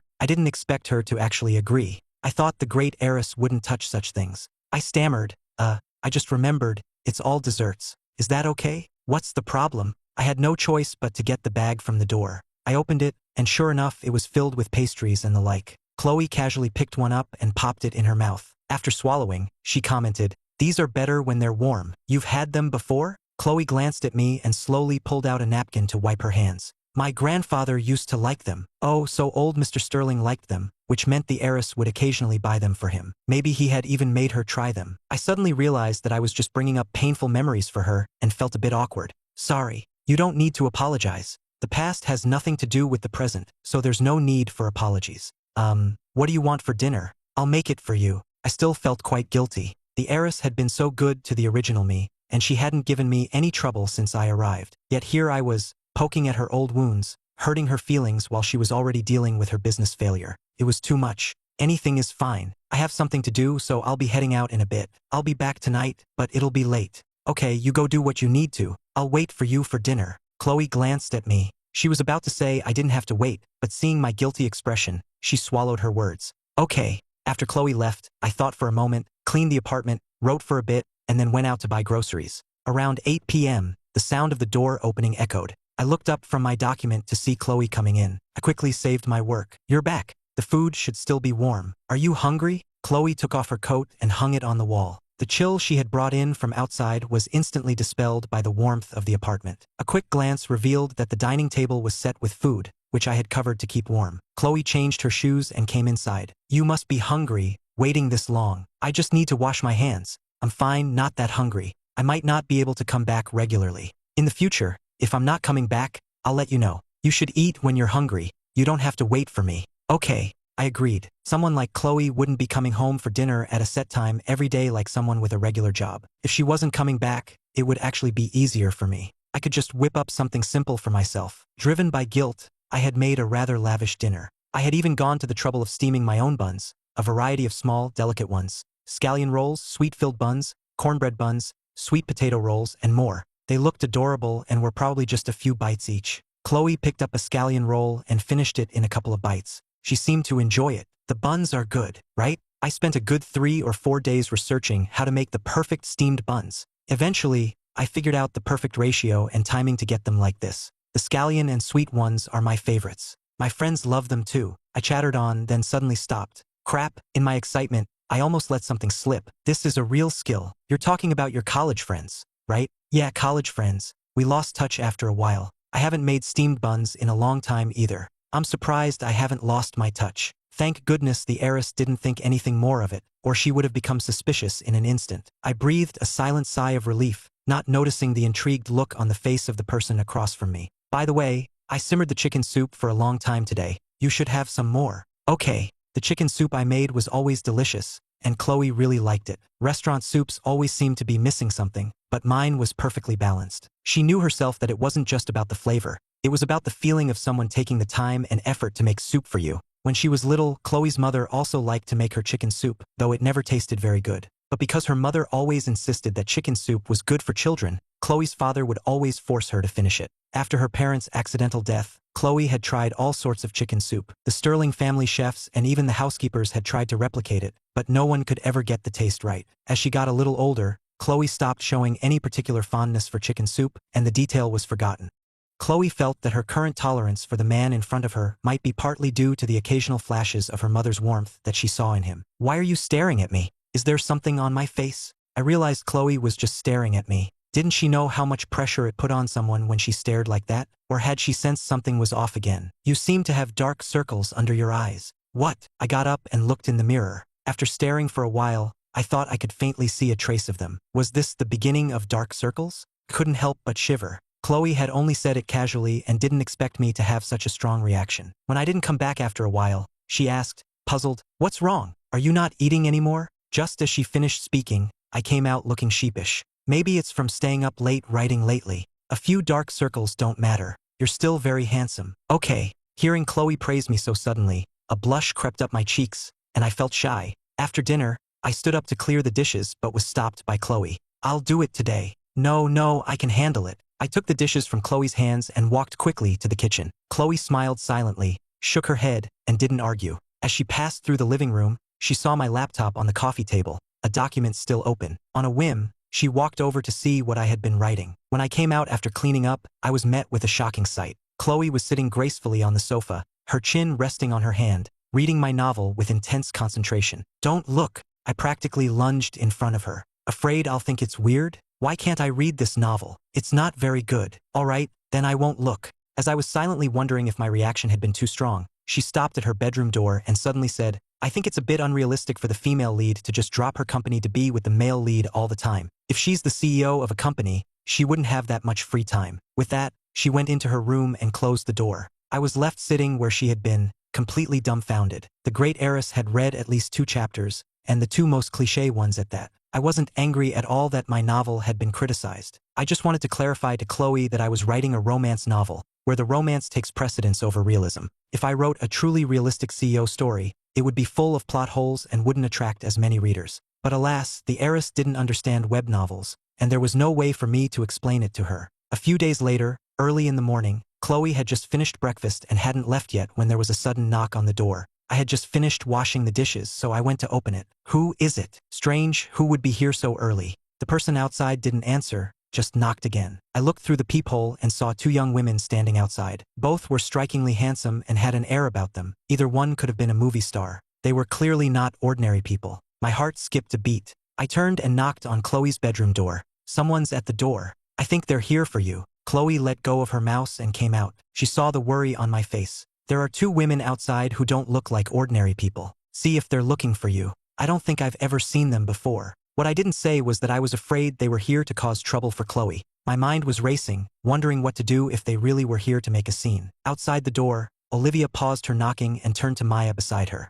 Are you sure you have the right place? This is where Chloe lives now. Why is no one answering? You don't think she's out, do you? I thought she was still married to that Evans guy. Is he not here either? How should I know? I told you not to come, but you wouldn't listen. Chloe's busy these days. It's not like you're in any trouble. She's not in a rush to see you. But I have to see her. I haven't seen her in a year. And with all the bad luck she's had recently, how can I rest easy without seeing her with my own eyes? She pouted and stubbornly started knocking again, this time pounding on the door. The door suddenly opened. What are you two doing here? Come in. Chloe, I've missed you so much. Your little sister is back. Olivia cried out in delight, rushing forward to hug Chloe tightly before letting go. You're back. That's good. It's clear that in Olivia's heart, only Chloe is her real sister. The rest of us are just extras. Hurry up and come in. I watched from behind, dumbfounded. Sister? Could these two be two of the heiress's best friends? Olivia walked in cheerfully, then turned her head and came face to face with my bewildered expression. She was stunned too, pointing at me. Why is there a man here? Oh wait, you're Ethan? What are you doing here? Why can't I be here? Chloe, I can't believe you not only didn't divorce him, but you're living with him? If we don't live here together, are we supposed to sleep on the street? Why do you have so many questions all the time? Ethan and Chloe aren't divorced. What's so strange about them living together? Let's go in and sit down. Olivia opened her mouth but couldn't manage a smile for me, so she just pretended not to see me. She walked around to the sofa and sat down. Maya nodded at me and did the same. With guests here, I went to the dining area to pour some tea. When I came back, I saw the three women sitting on the sofa. Besides Chloe, the other two were staring at her. The silent, awkward atmosphere made me wish I could disappear immediately. I have something to do this morning, so I'll be leaving now. You all can chat. Okay, I won't be home for lunch. All right. I quickly went to my room, threw on a jacket, grabbed a few things and hurried out. Ever since Chloe had spoken, Olivia had been staring at her with a look of shock and disbelief. The moment I closed the door behind me, she said with an indescribable expression, "Home for lunch? Chloe, are you saying this place is home?" If she hadn't said it, it might have been fine, but her words made Chloe pause for a moment before quickly regaining her composure. I've been eating here lately. His cooking is not bad. No, Chloe, are you really planning to stay with this man? Besides his looks, he has nothing to offer. And it's not like we're short on handsome men. I don't believe you'd fall for him just for his looks. If you were going to, you would have done so long ago. But this is just too much, isn't it? With all due respect, in all these years, I haven't seen a handsome man of his type who looks better. Secondly, people can change. You didn't know him before you went abroad, and you haven't interacted with him since you've been back. What gives you the confidence to judge him? Finally, do you think Chloe is a fool? There must be a reason she's tolerating Ethan. Don't forget, to the outside world, our Chloe is now penniless. Isn't it strange that this Ethan guy is still sticking around under these circumstances? When Maya had been helping Chloe with the background check, she had looked into it carefully. The conclusion she reached was very strange. She guessed that Chloe wanted to keep him around to observe him. After all, it's easier to dodge a direct attack than a hidden one. However, before Olivia could even nod in understanding, Chloe dropped a bombshell. It's not as complicated as you think. He's changed. He's fine now. He's living here because he has nowhere else to go. These days, he's earning his own money, cooking, and has gone back to the way he lived before college. But why won't he divorce you? Getting a divorce and starting a new life are two separate things, aren't they? Why does he have to be by your side? There are other reasons for that which you don't need to know. Just be polite to him in the future. He's not as bad as you think. Olivia was about to ask something else, but Maya cut her off. Chloe has her own plans. We don't need to worry. Since Ethan isn't what we thought, we'll just be more polite to him from now on. Olivia, I'm not trying to lecture you, but I know you're close to Chloe, but can you not get so worked up every time it's about her? Don't be like Scarlett all the time, or you'll end up just as scatterbrained. I'm not. How can I be the same as that little fool Scarlett? You're getting pretty close. We told Scarlett not to go looking for Chloe at the gala, but she couldn't help herself and almost caused trouble. You two are two peas in a pod. I am not. I just got back. I don't know the situation, okay? You never explain things clearly, always speaking in riddles. It's a wonder I haven't died of anxiety. It's only because I'm patient. Olivia glared at Maya, who just responded with a soft chuckle. let's not talk about this. Olivia, are you planning to join the family business now that you're back? I don't want to, but my old man is forcing me. You know I have no interest in the auto industry. It's so annoying. You may not be interested, but you have a talent for it. You were able to spot problems in your dad's new car designs back in high school. Did you really think he'd let you go? He probably wakes up laughing from his dreams, thinking about how he produced a daughter born to serve the family business. Give me a break. If I had known my old man was so cunning, I never would have fallen for his trick. My brief period of freedom is about to end, and my poor food business is going to be taken over by my dad. It's so infuriating. That old guy never showed his foodie side, to think he could hide it for so many years. It's terrifying. Having an elder push you forward is a blessing in its own way. Your father has put a lot of thought into your future. You should cherish it. I just wasn't born with Chloe's appreciation for classical culture. All tea tastes the same to me. I just chug it down for the satisfaction. Isn't that perfect? Haha, you're right. Just for the satisfaction. That's great. Haha. Being laughed at, Olivia didn't mind at all. So what if she didn't have a cultured palate? It wasn't a big deal. She knew she wasn't as refined as Chloe anyway. By the way, Chloe, what's your plan? I refuse to believe that guy Julian is that good. How can someone in this world be so prescient, always one step ahead? Chloe, are you sure there isn't a mole? The faint smile on Chloe's face instantly vanished. She pondered for a moment. I'm not sure where the problem lies. Even when I don't tell anyone my plans, they still get leaked. A simple mole can't explain that. As she spoke, both Olivia and Maya listened intently. Should I check your things again? Maybe there's some advanced surveillance technology one missed before. I don't think so. I tried moving to a new place with nothing, not even my own clothes, and the situation didn't improve. Does he really have some kind of special ability? Even our other sisters couldn't do anything? No. We tried to corner him together, but whether it was a trap or a direct confrontation, he managed to evade it all. Somehow he got connected with the Vance family, and old Mr. Vance himself stepped in to mediate, which was a veiled warning to us. Old Mr. Vance? How is that possible? I thought he stopped meddling in the affairs of the younger generation long ago. That Julian is disgusting. If he wants to fight, fine, but to call for backup, humph. Do you think this is a schoolyard fight? A simple tit-for-tat? Damn it, why would old Mr. Vance help him? I've never heard of him being so charitable. I heard it was his wife. She saved old Mr. Vance by chance and really hit it off with him. But why is he so fixated on Chloe? She has so many businesses. Even if he focuses on developing his construction company, it doesn't really conflict with her other industries. Seeing the grim expressions on her two friends' faces, Chloe suddenly smiled. All right, isn't this much better? Don't you two worry. Now that I'm penniless, I can finally see what he's really after. Only by being penniless and having nothing to her name could she find out if he was targeting her personally or just trying to swallow her businesses for his own gain. So, Chloe, are you planning to focus only on your tech company from now on? It's a huge investment, and it could be a while before you see any returns. The tech industry is the future. I've wanted to restructure and upgrade my businesses for a long time. Before, I had to consider that group of leeches in my family. Now that I'm free of that burden, it's much easier. That's good too. It's like you've shed a heavy load, but it's also true that you've suffered a great loss. When I take over my family's business, I'll help you go after him. I refuse to believe he can predict every single move. Don't cause more trouble. It'll take you a while just to learn the ropes of your family business. By the time you're ready, Chloe will have already made her comeback. Just focus on your own affairs. Chloe is more capable than you are, and if worst comes to worst, she still has us. I've been working for so many years. It's nice to finally get a break. What's the rush? Chloe, how can you not be anxious at all? When has Chloe ever been anxious? Now that you mention it, that's true. I've never seen her flustered. All right then, Chloe, if you need anything, just call me. I'll be there in a heartbeat. The three of them chatted for a while longer before leaving together.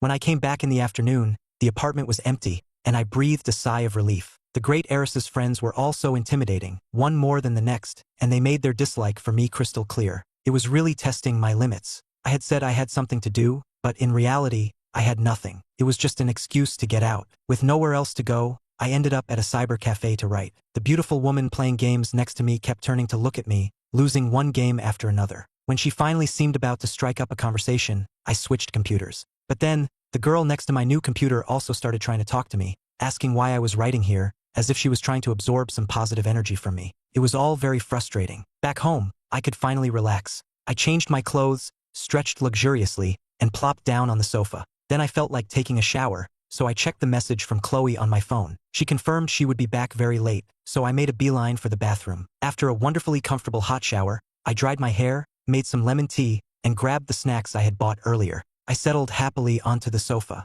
I hesitated for a moment, then decided to put off writing for a bit. I opened my laptop, found a movie I had been planning to watch, and started it happily. As I watched, I would either grab a snack or take a sip of my lemon tea. There is nothing better in this world than having nothing to do, feeling refreshed after a shower with dry hair, and watching a show while eating snacks. This was the first time I had felt so content since coming to this world. As the movie reached its climax, I was completely engrossed, forgetting where I was. Just as a door burst open in the movie, an incongruous sound of a real door opening echoed through the room. The sound effects team should have their lunch taken away. That door sound was so out of place. "Did you not eat lunch?" Chloe's voice suddenly came from the doorway. I jumped, and the potato chips in my hand fell onto my crossed legs. I looked up to see Chloe standing there with a frown on her face. Chloe stood tall and elegant, her head tilted slightly, frowning at me. No, more accurately, she was frowning at my now empty hands. In Chloe's eyes, the man a few feet away was staring at her with wide, dazed eyes, like a startled little animal frozen in place.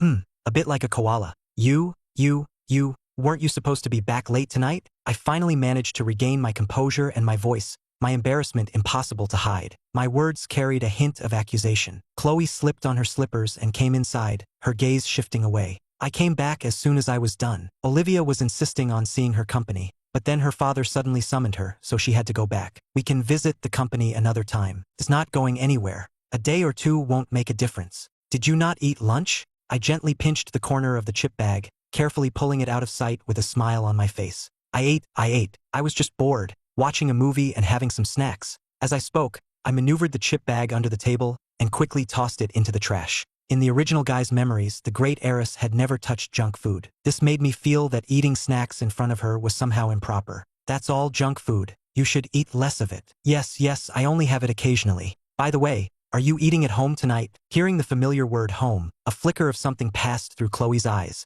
Yes, I had already planned what takeout to order for dinner. Now I had to cook again. The movie was out of the question, my shower felt like a waste, and all that happiness from before was for nothing. The great joys and sorrows of life always come so suddenly. "What's wrong with you?" Not hearing me ask what's for dinner as I usually did, Chloe, who had just poured herself some water, tilted her head and saw that I had a rather pitiful expression on my face. "And nothing. What do you want for dinner tonight?" "Anything is fine. You decide." "Then I'll make meatball soup. I have a lot of leftover pulp from making soy milk this morning. I was planning to fry the meatballs tonight and have the soup tomorrow morning, but since you're back, I'll just make it now." "Okay, I'm going to get some work done." Go ahead. I'll call you when it's ready." After Chloe went to her room, I glanced at the computer screen and saw my reflection. It was only then that I realized, in my haste to hide the snacks, I had completely forgotten that I hadn't combed my hair. I finally understood why the great heiress had been looking at me so strangely. I scrambled up from the sofa, dashed to the bathroom, and started combing my hair furiously. I was kicking myself internally. Why did I have to let myself go like that? Haven't I ever heard of Murphy's Law? Now I've gone and made a complete fool of myself in front of the great heiress. Thinking back to how poised and elegant she looked, I wanted to bang my head against the glass. I'm not usually someone who cares that much about appearances, but for some reason, Chloe just has this effect on people. If you don't look your best standing next to her, you instantly feel like trash in comparison. I strongly suspect this is part of the reason why Chloe is so disliked. She usually socializes with the rich and powerful. The young heirs and heiresses grew up in wealthy circles, used to feeling superior to ordinary people. But then there's this one person who, just by her presence, makes everyone else feel inferior. Who wouldn't be annoyed by that? The original me never even considered trying to win Chloe over because he lacked the guts and courage. Now, I had to cook for this walking work of art and I had to do it well. Then, I had to maintain my absolute courage, ignore her charm, and eat face to face with her. Frying meatballs always leaves you smelling of oil and smoke. I watched the pot with a serious expression, my hands moving deftly as I squeezed out one meatball after another and dropped them into the hot oil. The apartment filled with a rich, savory aroma. An hour after she had gone into her room, Chloe came out. The moment she opened the door, she was hit with the smell of fried food and heard a faint sound. Following the sound to the kitchen, she saw me with a focused expression on my face. My movements were very skilled, and I was humming an unknown tune, completely lost in my own world. Golden brown meatballs are coming out one by one. One little cutie is done, and a whole bunch of other cuties are waiting in line to be cooked. Yes, you are all adorable little meatballs, and you're going to taste amazing. Soon, I will carefully turn you into a delicious meatball soup, so your hard work won't be in vain. I was the only person Chloe had ever seen who could make cooking so entertaining. Curious, she crossed her arms and leaned against the doorframe, watching to see what I would do next. I did not disappoint. There were only a few meatballs left. I scooped them out, turned to chop the washed vegetables, and continued to talk to myself. You're little cuties too. It must be hard work being so beautiful. I'll treat you well too. I promise to let you float beautifully in the soup. Yes, I won't let your lives be in vain. I was happily muttering to myself, my mind completely occupied with brainstorming plot points for my novel. When I turned my head, I was startled to see a person standing in the doorway. I jumped back, my foot slipped, and I started to fall backward. Chloe was startled by my reaction and immediately reached out to catch me. But before she could, I had already steadied myself by grabbing the edge of the sink behind me. Chloe's hand was on my waist, and the unexpected warmth felt like a jolt, sending a shiver down my spine. Why did you suddenly appear there? You almost made me fall. Do you need something? No, I just came to get a glass of water and heard you in here, so I came to see. I was just humming to myself. It gets a little boring just cooking. I see.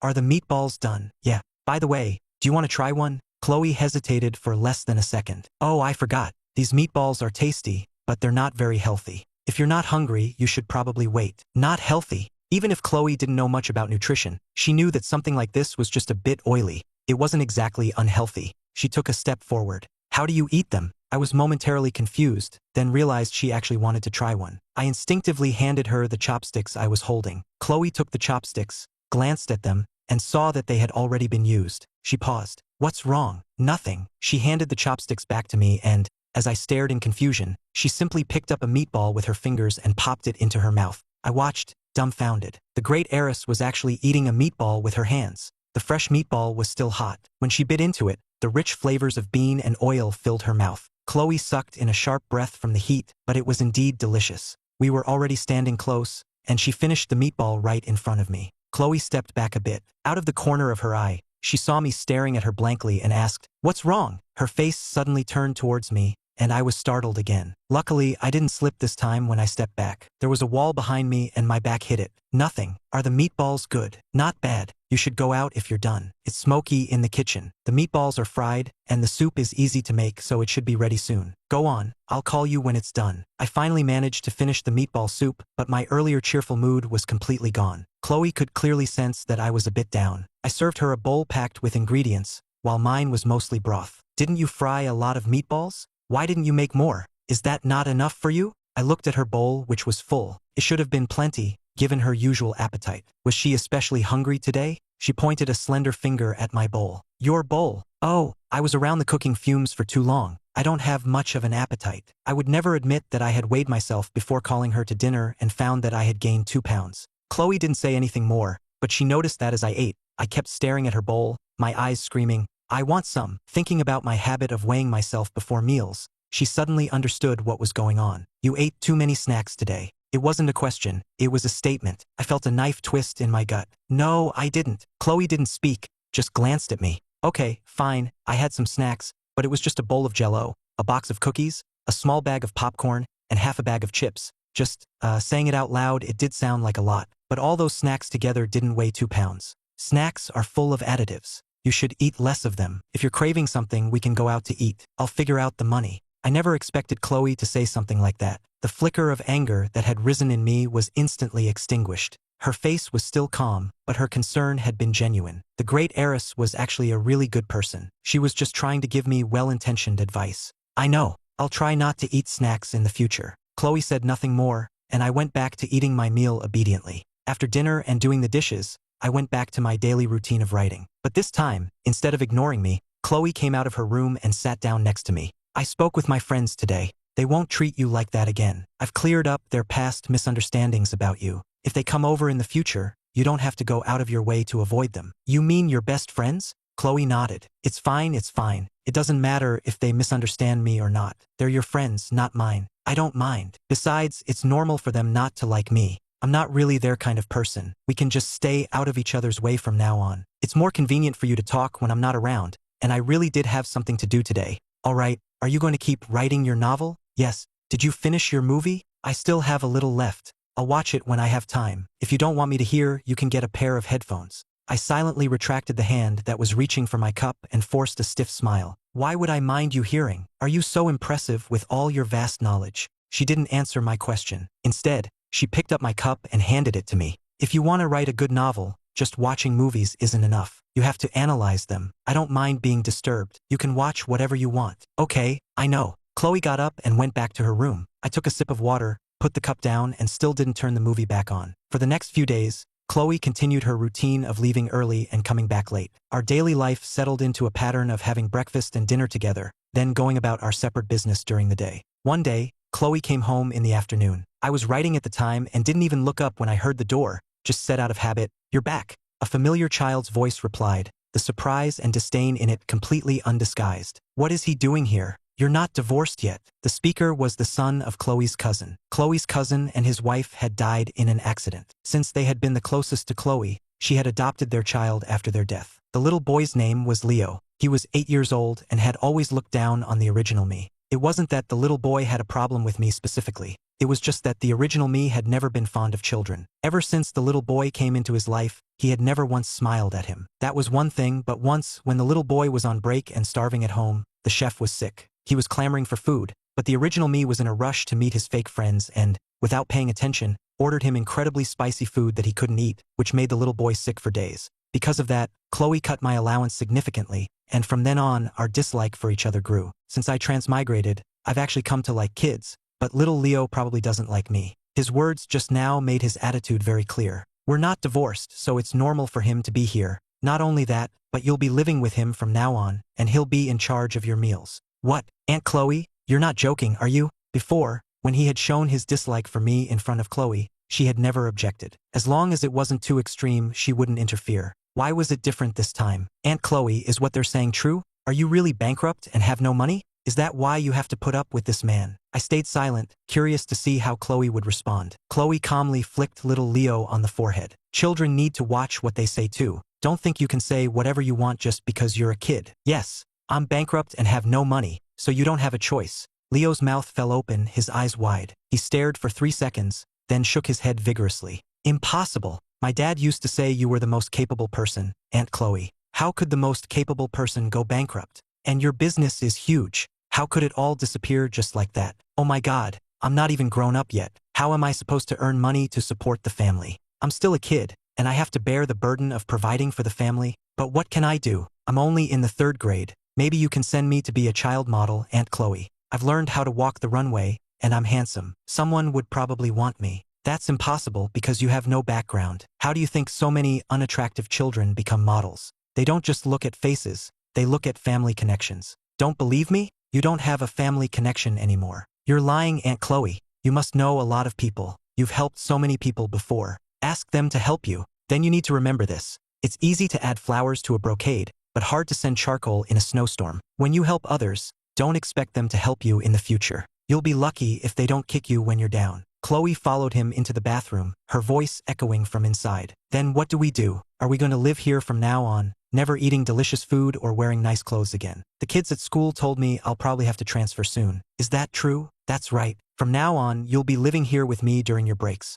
We probably won't have the food and clothes we used to. As for transferring, do you want to transfer? Yes. My classmates are all laughing at me. They think I don't know, but I've heard everything. But you're not transferring. Your tuition is paid for another semester. Chloe came out with Leo and sat down on the living room sofa. I had been pretending to write, but now I couldn't ignore them any longer. I silently took out some oranges and placed them on the table in front of Leo and Chloe. We don't have any other fruit in the house. This will have to do for now. But they're all saying I'm annoying. When you don't have power, it's normal for people to talk about you or even laugh at you. But even when you're successful and in a high position, people will still talk about you and laugh at you, and it will be even worse than it is now. If you're strong enough, they'll avoid you and won't say it to your face. You haven't greeted him yet. As she spoke, she peeled an orange for Leo. When he reached for it, she tilted her head slightly in my direction. Leo turned to look at me, who had turned to look at him after hearing Chloe's words. He opened his mouth, paused, then hesitated before asking Chloe, "What should I call him? Why don't you just call me Ethan?" "Okay, Ethan,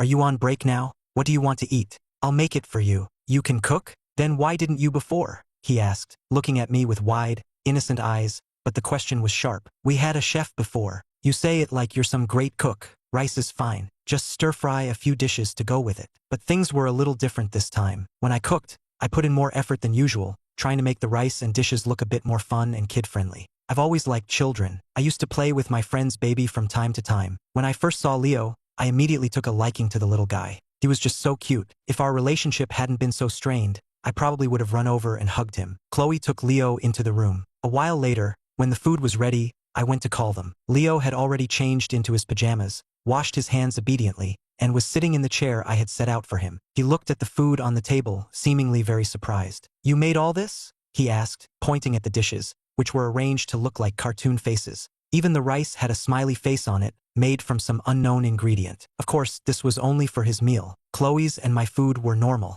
He had his own special plate. "VIP treatment for your first day of break. I'll buy you a smaller set of utensils later. The big ones are inconvenient for you. You don't have to make special food for me. I'm not a little kid anymore. I don't need to be coddled like this. I eat normal food at school. I'm in the 3rd grade. Even if you were in college, you'd still be a little kid to us. Besides, I'm the one who decides what to cook. You only have the right to choose whether to eat it or not. If you don't eat it, next time I'll make your least favorite food. Anyway, we're broke now. If you don't eat, don't expect any allowance to buy snacks. You'll just have to go hungry. What do you say when someone does something nice for you?" Leo pressed his lips together and said obediently, "Thank you, Ethan." I couldn't resist ruffling his hair. "You're welcome." The kid clearly loved it but had to pretend he didn't. Such a tsundere. But his proud little act was cute too. You don't have to make him separate meals in the future. Sterling children aren't that picky. Leo nodded eagerly, agreeing that he was indeed that kind of child, while protectively covering his head. It's his business if he's not picky.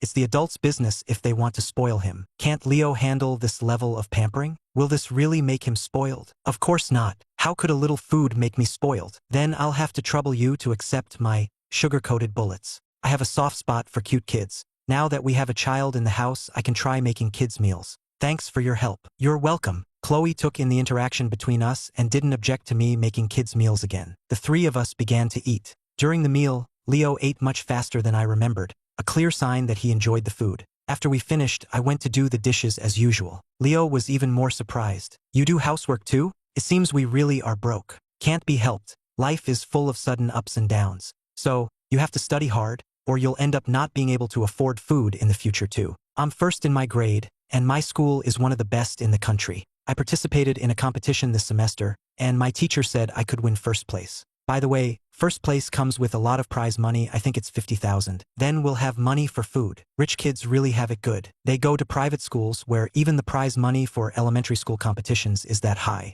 I can participate in more competitions. Before, Aunt Chloe wouldn't let me because she was afraid it would affect my studies. But now I should be able to. If I participate in 4 competitions, maybe I can win 200,000, and then we'll have money for food. No, wait, I don't have that much time. If I want to maintain my grades, I can probably only do 3 competitions. That's only 150,000. That's not even enough for food. 150,000 isn't even enough for food? Do you know how many people don't even make 10,000 a month? 150,000 is a lot of money. 150,000 is only enough to buy you 2 watches. Is that a lot? How much did you used to spend on a pair of shark fins? What does it have to do with us if other people make less than 10,000 a month? Are we supposed to be like them? Sigh. I never knew being broke was so scary. It's turned a big spender into someone who thinks 150,000 is a lot. How long has Aunt Chloe even been broke? It's about adapting to your circumstances. When you have money, you can spend it however you want. When you don't, you have to be frugal. Even if you did earn 150,000, you couldn't spend it all on food. Our standard of living has dropped, so the quality of our meals has to drop too. But don't worry, you won't be malnourished just from eating my home cooking. That's really depressing. Chloe strode over, a glass of water in her hand, and glanced at Leo. It's time for you to do your homework. Oh, okay. With his back to Chloe, he gave me a little shush gesture before heading into her room. Where is he sleeping tonight? With you. Yes, I'll look into it later. We'll move to a new place. She had originally arranged for Leo to attend a camp during his break, but the kid didn't want to go, so he had to come back here. I chose my words carefully. About what I said before about buying an apartment, have you looked into it? I've sold some more watches and clothes these past few days, so a down payment is definitely not a problem. I'm still looking. Oh, well, since Leo will be staying with us during his breaks, we should get a 3-bedroom place. I'm earning royalties now, so I can make the mortgage payments. You don't have to worry about the money. I was afraid the heiress would worry about the cost and settle for a lesser place. With nothing more to say, we both went back to our own things.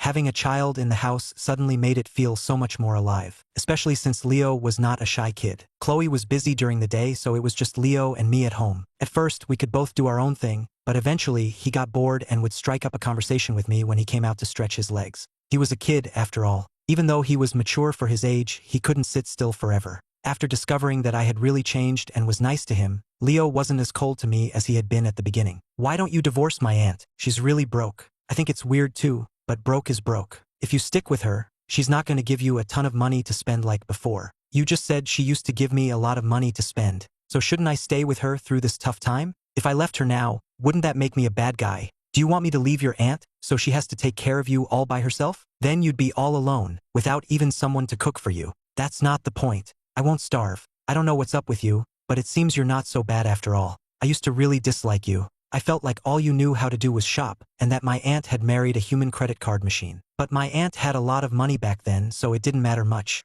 It was just a shame she could have married someone better. Well, at least now it seems you're not so terrible. When my parents were alive, they told me not to judge a book by its cover, but to look at a person's character and heart. You might not be very talented, but you don't run away from problems, so your character is passable." I couldn't help but ruffle his hair. "You're just a little kid, but you think about a lot. This isn't something you should be worrying about. All you need to do is study and play happily every day. You don't have to worry about my studies at all. I told you I'm always first in my class. Don't compare me to the other kids you've seen. I'm a member of the high IQ club." I pulled back the orange I was about to hand him, broke off a slice, and popped it into my mouth, watching Leo chew. "Did I ever tell you that I also graduated from a prestigious university?" "You? A prestigious university?" "That's right, a top-tier university. There's a reason I married your aunt and became someone who only knew how to shop. I've figured things out now and gone back to normal, understand?" I offered the orange to Leo again, then pulled it back just as he reached for it, making him grab at empty air. "Are you going to give it to me or not?"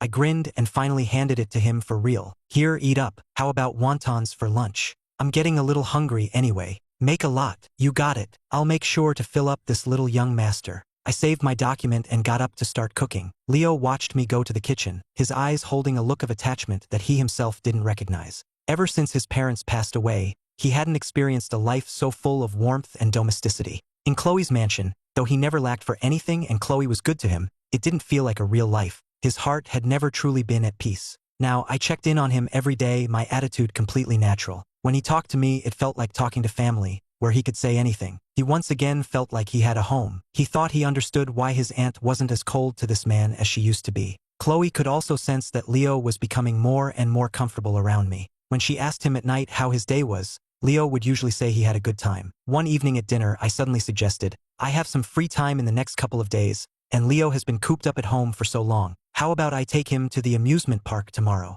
Chloe's hand, holding her chopsticks, paused. She clearly saw Leo tense up at my words. She thought for a moment and realized that Leo had been back for 5 days and hadn't left the house once. "All right, I'll adjust my work schedule for tomorrow." I opened my mouth, but closed it again, feeling helpless. What I really wanted to say was that I had planned on taking Leo by myself. But since the great heiress said she was going, I couldn't very well say no. Leo, on the other hand, lit up, the joy in his eyes unmistakable. He gave me a brilliant smile. "Thank you, Ethan. And thank you, Aunt Chloe. If you're busy, Aunt Chloe, Ethan and I can go by ourselves." I had forgotten how crowded amusement parks get on weekends. I had never been to one in my past life. It was only after seeing how well-behaved Leo was, cooped up at home, and coincidentally reading a scene set in an amusement park in a novel, that I thought of taking him. Thinking about how Leo's parents had passed away when he was 6, and how Chloe probably wouldn't think to take him to a place like that, I couldn't help but feel a pang of sympathy for the little guy. The next day, Leo woke up very early. When he opened his eyes, he glanced outside. The sky was not yet fully light. He then looked at the small alarm clock on his nightstand. It wasn't even 6 a.m. Chloe usually got up at 6 a.m. and would wake him then. He lay still, afraid to make any big movements that might wake her. Leo felt that living here was much better than having his own large bedroom in the mansion. This was the first time he had felt so close to Chloe. He was fond of her, but there had always been a certain distance between them. Since coming here and living this life, he would sometimes get the illusion that he was still living with his mom and dad. But he liked that illusion. "You're awake." Leo flinched and turned to see Chloe already sitting up, looking at him. Although her face was expressionless, she had a sleepy, languid air about her that made her seem softer than during the day. "Yeah, just woke up." He quickly got up himself, grabbed his clothes from the side, and started getting dressed. Chloe made no move to help. Sterling children learned to be independent from a young age. Leaving the bedroom, the two of them instinctively tiptoed to the bathroom to wash up. In the mirror above the sink, the adult and child, who bore a slight resemblance to each other, brushed their teeth with the same beautiful faces. "Aunt Chloe, should we wake up Ethan?" "No need, he'll get up on his own." I usually got up at 6 a.m. too, to make breakfast. They would typically go back to their room to do their own things. Aunt Chloe, Ethan works so hard cooking for us. Maybe we should eat out today. You mean he works hard cooking for us every day, don't you? Alright, I suppose we're not so broke that we can't afford to eat out. Ethan doesn't have to cook every single day. This is his life. Then, as Leo was still pondering this, she grabbed him by the collar and hauled him back to the bedroom to read. Just as they went into the bedroom, I came out of mine. I padded over, pulled open all the curtains, and seeing the clearly sunny sky outside, I stretched with a smile on my face. I usually prepped the ingredients for breakfast the night before, so there wasn't much to do. Half an hour later, I went to call them as usual. We all had breakfast together and then got ready to leave. But why are we wearing backpacks? He asked, looking at the small backpack on his shoulders, and then at the large one on my back, completely puzzled. Did you forget we're broke now? Everything at the amusement park is so expensive. It's the same stuff, so of course it's cheaper to buy it outside and bring it in. Don't worry, your backpack is just filled with light snacks. It won't be heavy. But snacks can't be that much more expensive inside the park, right? There has to be a limit to how much they can mark up the price. It's just snacks. How much could it be? I unzipped his backpack and took out a pack of cookies. I bought these at the supermarket for $10. You can check how much they sell for at the park later. Fine, I'll check. He grumbled but still obediently turned around and let me stuff the snacks back into his backpack. And with that, the three of us officially set off. Chloe drove us there. With nothing to do on the way, I decided to tell Leo a story. Of course, I couldn't tell a third grader one of my own stories. After some thought, I decided a fairy tale would be best. I chose the classic Cinderella. The story itself wasn't very long, taking less than 10 minutes to tell. Leo listened with apparent seriousness and then gave a very supportive review. Ethan, your enunciation is quite good. I didn't know whether to laugh or cry. Were you even listening to the story? I know Cinderella is a classic, so you've probably heard it or seen it before. But as the saying goes, reviewing the old can lead to new discoveries. You should have gotten something new out of it. You're right, but I've thought about this story many times. There's nothing left to think about. The girls in my class are all moved by the love story between Cinderella and the prince,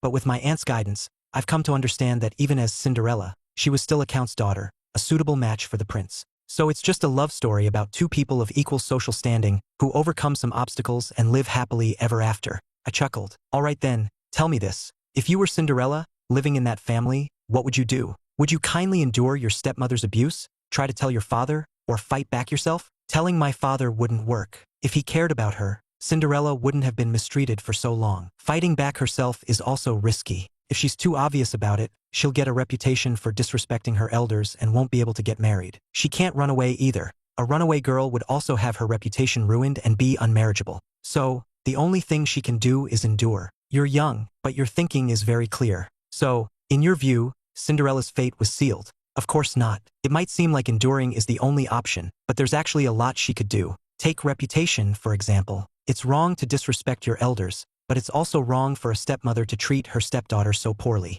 The stepmother has two other daughters. She has to consider that if her own reputation is bad, her daughters might not be able to find husbands either. From the driver's seat, Chloe glanced at the two of us in the back through the rearview mirror. Hearing Leo's words, she gave an almost imperceptible nod. I was stunned by the 8-year-old's logic. So you mean, Leo explained his reasoning logically. I scratched my head. The car pulled into the parking lot and came to a smooth stop. Leo was the first one to jump out, his childish excitement impossible to contain. I quickly got out and took his hand, instructing him carefully. There are so many people here, and it's especially crowded today. You're so cute, exactly the type kidnappers look for. So you have to hold my hand or your aunt's hand and stay close to us at all times. If anything seems wrong, you call for us, understand? Don't worry, Ethan. I'm not stupid. I'll definitely stick close to you and Aunt Chloe. Kids aren't as strong as adults. If someone tried to grab me, fighting back wouldn't do any good. Our teacher told us that, so I won't run off. Alright, as long as the kid knew what to do, the adults could relax a little.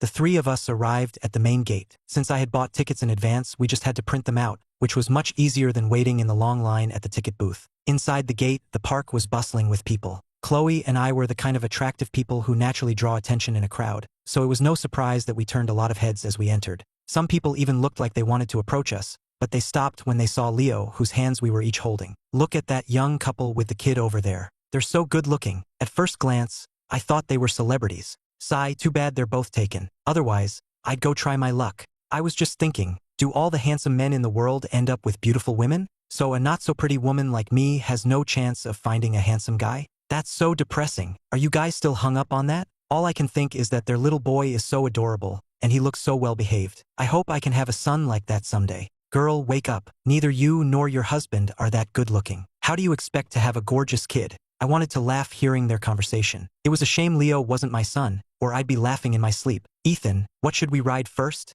That depends on what you want to ride. I think the roller coaster and bumper cars sound fun. Are you interested in those? I had never been to an amusement park myself, so I only knew a few of the rides. Leo hesitated, looked at the roller coaster track in the distance, and made up his mind. Let's go on the roller coaster then. Roller coaster first, then bumper cars it is. There were a lot of people at the roller coaster, either parents with their kids or couples on a date. Without waiting for Chloe, I voluntarily got in the back of the line and waved to her and Leo. I'll wait in line here. If you guys get tired, you can go rest on the side. The way people around us looked at us changed. A woman nearby was green with envy, telling her boyfriend, "A guy that handsome is actually willing to wait in line while his wife and kid rest on the side. I'm so jealous." What's wrong? You have a problem with that? You only see the handsome guy waiting in line, but did you see how beautiful his wife is? And she's wearing all designer brands. Her outfit alone must be worth at least $50,000. If you had that kind of money, you could hire someone to wait in line for you. That handsome guy must be dumb or have no status at home. If I had his looks,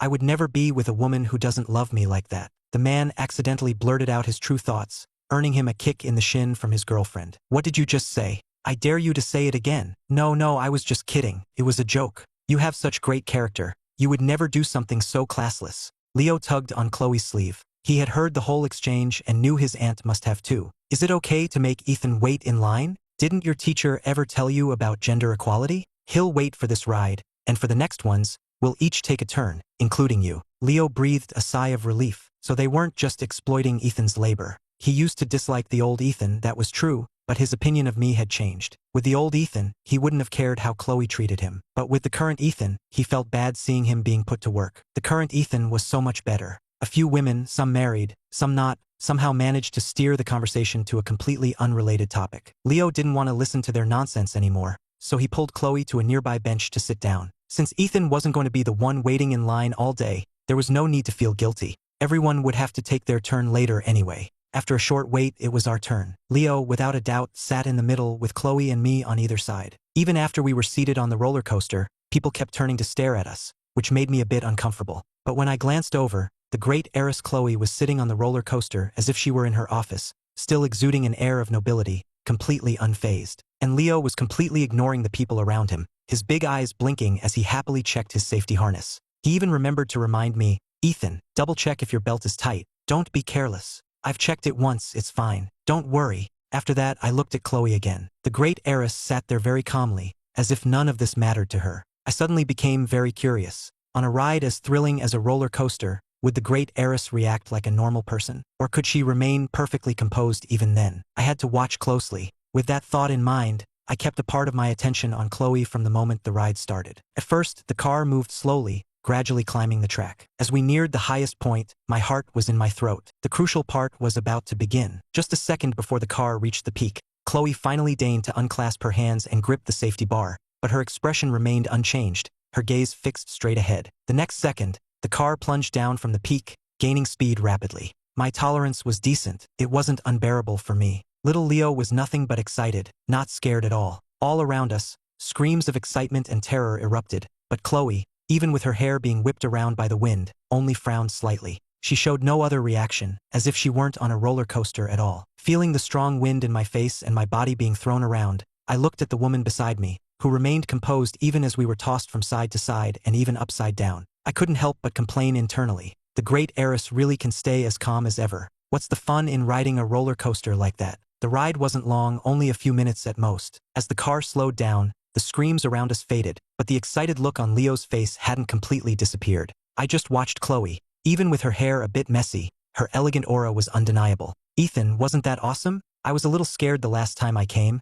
but this time I wasn't scared at all. I think I'm super brave. The moment his feet touched solid ground, Leo grabbed my arm and said excitedly. He almost stumbled as he took a step, so I quickly steadied him, though I didn't dare move myself. Yes, our Leo is very brave. Not being afraid of a roller coaster at only 8 years old, you're much braver than me. I cried when I rode a roller coaster in middle school. Back then, a roller coaster had been installed in the park near my house. I was on a rare break, and my equally free parents took me to try it once. I didn't dare open my eyes for the entire ride. Even after it was over, I plopped down on the ground and had a good cry. I was young and had never experienced anything so thrilling. It was a lot for a kid. You really were a scaredy cat then. I didn't even cry when I wrote it before I was 6. Don't worry. Next time you're scared of something, you can hold my hand. With me by your side, you won't have to be afraid. Okay, then thank you in advance, Leo. He was such a little angel. Those heartwarming words, paired with his adorable expression, just melted my heart. What should we ride next? Bumper cars. Yeah, bumper cars. Ethan wants to ride them. No, wait. When did I say I wanted to ride the bumper cars? I was baffled. I never said I wanted to. I was just making a suggestion. If you didn't want to ride them, why did you suggest it? Adults can ride bumper cars too. No, I really didn't want to ride them. I only suggested it because I couldn't think of any other rides off the top of my head. I've never been to an amusement park before. Before I could explain, Chloe had already taken Leo's other hand and started walking. Leo's movement pulled me forward along with them. The two of them clearly didn't believe me and gave me no chance to explain. Honestly, if I tried to seriously explain that I didn't want to ride the bumper cars, would they think I was just trying to save face? I thought about it for 2 minutes and came to a very certain conclusion. It seemed I was riding the bumper cars today whether I wanted to or not. There were noticeably fewer people waiting for the bumper cars than for the roller coaster, so Chloe had Leo go wait in line. The little guy stood there, attracting a crowd of adoring gazes. A little girl nearby had been crying inconsolably, and her father couldn't calm her down. But the moment she saw Leo, her crying stopped instantly. She struggled out of her father's arms and darted over to Leo's side. Under the watchful eyes of the surrounding crowd, the little girl shamelessly took Leo's hand, blinked her big eyes, and said adorably, "Hey, let's play together." The little girl was about 5 years old, barely reaching Leo's shoulder. There, don't cry. We're all here to ride the bumper cars, right? So of course we can play together later. There are lots of cars in the arena. Okay, we'll play together. Daddy, Mommy, I want to play with him. I like him. All right, then Daddy will go wait in line for you. I watched as the little girl held on to Leo, chattering away. Leo had a soothing smile on his face, occasionally responding or nodding in agreement. The two kids seemed to be having a great time. He already knows how to charm girls at this age. What's he going to be like when he grows up? That little girl is very cute. No, it's that Leo is polite. Didn't you hear how boring her topics of conversation were? Something about her doll having big eyes, and her parents taking her to a movie. Some of it was completely illogical. Only our Leo would have the patience to chat with her like that, like he's humoring a child. Boys aren't interested in that stuff. Yes, humoring a girl. Less than 2 minutes later, a slightly chubby boy approached Leo and the little girl, trying to join their conversation. The little girl turned her head away in disdain, ignoring him and only talking to Leo. Leo nodded at the boy but then went right back to talking to the little girl, making no effort to include him. The boy, probably sensing he wasn't welcome, dejectedly returned to his parents. All right, he was definitely charming the girl. When it was our turn, Leo gently sent the little girl back to her parents. Then, without a second thought, he grabbed Chloe and me, quickly got us registered, and hopped into a car.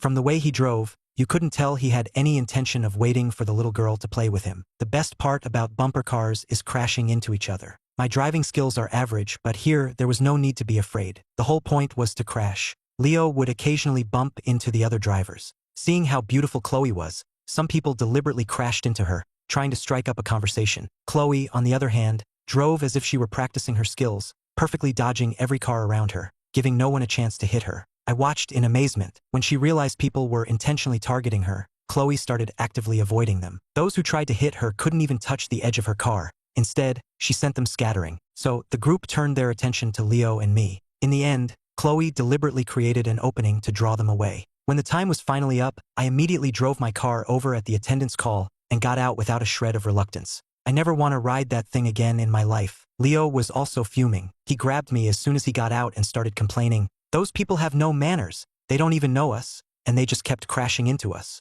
Crashing is one thing, but they hit so hard, my head hurts. I was going to try and save you, but they knocked me off course, and then a bunch of other kids started ramming into me, sending me further and further away. It's so infuriating. It wasn't that bad. It's mainly because you're so cute. Just like that little girl earlier, she liked you and wanted to play with you. The kids driving the cars probably liked you too, so they crashed into you to play. So they crashed into you because you're handsome? You were pretty good looking, but your skills are really terrible. My aunt managed to dodge a whole group of them, and I think she even helped you get out of being surrounded later. Thinking about Chloe's performance just now, Leo didn't hesitate. He grabbed her hand, his face full of admiration. Aunt Chloe, you're the best. Can you teach me? So many people were trying to hit you just now, but not a single one managed to. Hey, thanks. Chloe gave me a nonchalant nod, then said bluntly to Leo, you're too young and too short. You can't even reach the gas and brake pedals properly. Don't overthink it. Focus on eating more and growing taller first. There are some things in life you just can't do anything about, like height. Leo instantly deflated. He wasn't even short for his class, but he was still just a kid. How could he possibly compare to an adult? It's okay. When you grow up, you'll definitely be even better than your aunt, don't worry. But you can drink a glass of milk before bed. I'll get it for you from now on. Drinking more milk helps you grow taller. Yeah, even if I can't be as tall as an adult, I'll at least be the tallest among kids my age. So what should we ride next? I was starting to regret not looking up a guide before we came. As I was thinking, a little boy walking past with his parents started jumping excitedly. The pirate ship. I'm going to ride the pirate ship. I immediately asked Leo, do you want to ride the pirate ship too? Sure. I want to ride everything. I pulled out the map and saw that the pirate ship was just ahead, not far from where we were. Let's go then. We got to the pirate ship just as the previous group was getting off and the next group was boarding. We had timed it perfectly. However, based on our spot in line, we ended up in the seats at the very end, which meant the ride would probably be more intense. Leo was still buzzing with excitement, and Chloe was as calm as ever. I, on the other hand, was getting nervous. I had never been on one of these things. I'd seen in TV shows where the main character rides one and ends up throwing up everywhere afterward. I might just be a side character, but motion sickness doesn't discriminate, does it? Ethan, why are you squeezing my hand so tight? It kind of hurts. Oh, sorry. I'm just a little excited. I was too embarrassed to admit I was nervous, so I claimed excitement instead. When I let go, I saw that Leo's hand was a little red, which made me feel terrible. Are you okay? Does it hurt a lot? It's fine, I'm okay. But you don't have to be that excited. Switch seats with him, Chloe said suddenly. Both of us froze. Why? To prevent weight imbalance. Leo and I followed her gaze. We were sitting on the far left while the right side was filled with adults with the children in the middle. At a glance, it did seem like our side was significantly lighter. Oh, okay then. Leo stood up and switched places with me. This time I was in the middle with Leo on my right and Chloe on my left. I had just secured my safety bar when Chloe took my left hand, and Leo immediately followed suit, taking my right. The two of them, one big and one small, holding my hands gave me a feeling of being protected, which was incredibly touching. The pirate ship started to move, swinging higher and higher, and many people began to scream with the rhythm of the ride. It was better than I expected. It was thrilling but not terrifying. I probably wouldn't throw up. I told myself I'm just a side character. I don't get the main character treatment of having a delicate constitution. The ship swayed for a while longer before the arc gradually decreased. I felt Chloe's grip on my hand loosen a bit. When the ride finally came to a stop, both of them let go. Ethan, you were so brave. You didn't throw up or cry. You're tougher than I thought. Even a lot of adults are scaredy cats, like that person over there. Leo pointed to a woman by the trash can, who was violently ill into a plastic bag. See? She's really sick. I followed his finger and saw that the woman was quite beautiful. Even while being sick, she maintained a minimum of grace, and remarkably, her elegant aura was unaffected. Park staff hurried over to check on her. The woman lifted her head slightly, and I caught a glimpse of her face. She looked familiar, but I couldn't for the life of me remember where I had seen her before. Don't point at people, and don't comment on strangers, Chloe said, gently pushing Leo's hand down, her tone instructive. Leo immediately retracted his hand and nodded obediently. Never mind other people. Let's go. It's been over 2 hours. Are you hungry? Thirsty? I unzipped Leo's backpack and held it out for him to pick a snack. Then I took off my own backpack, opened it, and handed him a carton of milk. Thanks, Ethan. You and Aunt Chloe should have some too. Eating snacks in front of the great heiress, let alone offering her some, felt like a major challenge. As I hesitated, Chloe had already taken both backpacks from my hands. What do you want to eat? Although she wasn't talking to me, I was a little surprised. I figured maybe it was because we were out having fun. Since the opportunity was there, I might as well eat. I took out cookies, potato chips, and a can of soda. I was just craving junk food. What could I do? Chloe glanced at the items in my hand but said nothing. Just as Leo was about to open his mouth, she shot him a look that successfully silenced the "I want a soda too" that was about to escape his lips. As we were eating, I noticed Chloe hadn't touched any of the snacks. She was still holding back. Do you want some? Snacks aren't that bad, really. The additives are all within safe limits, and since you never eat them, having a little once in a while is fine. It's not as dramatic as you think. It won't make you sick. You eat, Chloe said. She didn't reject me outright, but the meaning was clear. I went back to my own food but asked one more time, do you want some water then? I brought bottled water. Next time, buy the other brand of bottled water. Okay. I sighed internally, speechless. The big boss was broke but still insisted on drinking designer water. I had no idea what the difference could possibly be. Was a $10 bottle of water really better than a $2 one? It was all just mineral water. After a short break, Leo wanted to see a movie, so the three of us headed towards the animation theater. Along the way, Leo chattered nonstop. The last time I was here, we were supposed to see a movie, but my parents were in a hurry, so we missed it. I want to see if the cartoons here are different from the ones in regular theaters. I finally get my chance today. My classmates said the movies here are better, so I'm really curious. How different could it be? It was just a matter of perspective. I figured the kid was in for a disappointment. I shook my head internally. The downside of a child being too smart is that nothing is a surprise anymore, because everything is predictable. Sure enough, Leo was excited at first, but after watching for a little while, he was completely unimpressed and was tugging on our arms to leave. The moment we were outside, he started complaining. That movie was no different from the ones I usually watch, and I was so looking forward to it. It's all a lie. My classmate must have tricked me into wasting my time here. He's so mean. I'll get him back when I get to school. You can't say that. Maybe that kid really did think it was great. To each his own, right? I was genuinely afraid he would go confront the other kid, only to be told, it's great when you watch it with your parents, which would be like rubbing salt in the wound. Oh right, I guess people with no taste think everything is good. His comment earned him a light tap on the head from Chloe. Speak nicely. It's rude to talk about people behind their backs. Okay. He rubbed the back of his head, his disdainful expression gone, replaced by his usual cute little boy look, though his eyes seemed a bit strange. What are you thinking? Sigh. I was just thinking that if he thought a movie like that was good, my classmate probably hasn't seen many good things in his life. I was dumbfounded. In less than 3 seconds, with just one tap from Chloe, the kid had instinctively learned how to throw subtle shade. Was this okay? I turned stiffly to look at Chloe, but she seemed completely oblivious. She patted Leo's head with a hint of praise. No, wait, was it really okay to teach a child like this? The kid clearly knew that saying this would make the other kids look down on his classmate, leaving the classmate unable to defend himself. He was doing it on purpose. Don't worry, Ethan. I'm a good kid who loves his classmates. I could only manage a weak smile. We were done with the rides, and a glance at the time showed it was already past 11 a.m. It's almost noon. Should we get something to eat? I'm not that hungry, but it's lunchtime. We can't just live on snacks. I want McDonald's. I could understand other kids wanting that, but you used to eat gourmet food every day. Why would you like that stuff? I felt a little embarrassed. I put so much effort into cooking every day, and the little guy still wanted to go to McDonald's. The great heiress wouldn't think I was just slacking off with my cooking when she wasn't home, would she? I just want to try it. The atmosphere there is different. Even if I eat gourmet food every day, it doesn't mean I can't change things up once in a while.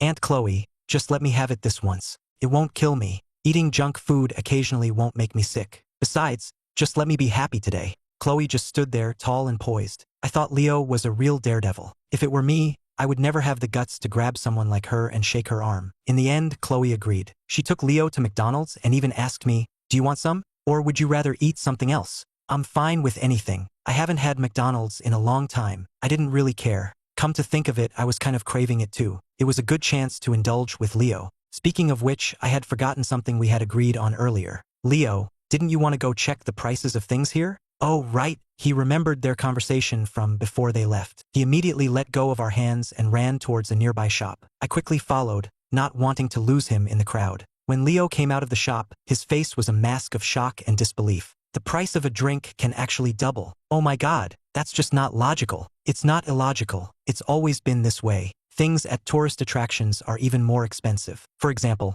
a roasted ear of corn that normally costs $4 can sell for $10 at a tourist spot. Why? Because it's a one-time business. Tourists leave and don't come back, and the people who buy food are often the ones who didn't bring any. When you're hungry, you don't really care about the price. It's not like you can't afford it, so you just buy it. And there's the cost. Oh, right, and what your aunt said about cost. An ear of corn isn't expensive, and even roasting it doesn't cost much. But to sell it inside, you have to pay an extra fee to the park management. That cost is definitely passed on to the tourists, so the price is higher. Then the person who makes the most money must be the owner of the tourist attraction, right? All they have to do is build it, hire some people to manage it, and they can collect a lot of money. And if you add in the ticket fees from the tourists, that's even more money. He was a sterling, after all, born and raised in a world of business. His quick thinking was truly impressive. I thought back to when I was Leo's age. I was probably just playing around without a care in the world. But you also have to think about how to get the government to approve the land for you, and how to get enough money to build the attraction, and then how to hire the right management staff and maintain the place. You have to think all of that through. It's a bit complicated, but that's okay. I'm still young. I'll definitely figure it out when I'm older. I'll find a way then. It's not that easy. I shook my head internally. The great heiress was just saying that to make Leo understand that things weren't so simple. When it actually comes time to do it, who knows how much trouble it will be. Even someone as capable as the great heiress had failed. Did she not understand those principles? It just goes to show that knowing how something works doesn't mean you can actually do it. There are too many external factors, and a lot of the time, things are out of your control, like the protagonist's plot armor, something beyond normal comprehension. After we got home, everything went back to normal. I kept a regular schedule, waking up on time to cook, tidying up the house, and then starting to write. After lunch and cleaning up, I would take a nap. In the afternoon, I'd continue writing and do research to prepare for taking on design commissions later. In the evening, I'd write after dinner, occasionally browsing other websites or watching a show to relax. Besides that, I set aside specific times for laundry, cleaning, grocery shopping, and, of course, regular exercise to stay in shape. If Leo needed it, I would also take the little guy out from time to places like the museum or the library to pass the time. Chloe was busy almost every day. I didn't know what she was busy with. She would only appear for breakfast and dinner, and at night she would check on what Leo had done all day. She never said anything about me taking Leo out, so I assumed she was okay with our current arrangement. But while peace and quiet were nice, there were still problems to be solved. So, one morning at breakfast, I brought up the topic of the apartment again. Leo looked at Chloe. He had been feeling quite constrained at night, afraid to move around too much while sleeping in the same room as her. He also hoped to have his own room so he could toss and turn as much as he wanted. I've already found a place. We can move in next week. As for you buying an apartment, a seemingly good development is opening for sale the week after next. We can go take a look then, Chloe answered. I finally relaxed. It was good to know the big boss hadn't forgotten about my request. The following week, just as she had said, Chloe told me to get ready to move to a new rental. Aunt Chloe, does that mean I'll have my own room? I hope it has a bookshelf. The bed doesn't have to be big, just big enough to sleep in. While we waited for the moving truck, Leo's chattering never stopped. Yay, I knew you were the best, Aunt Chloe.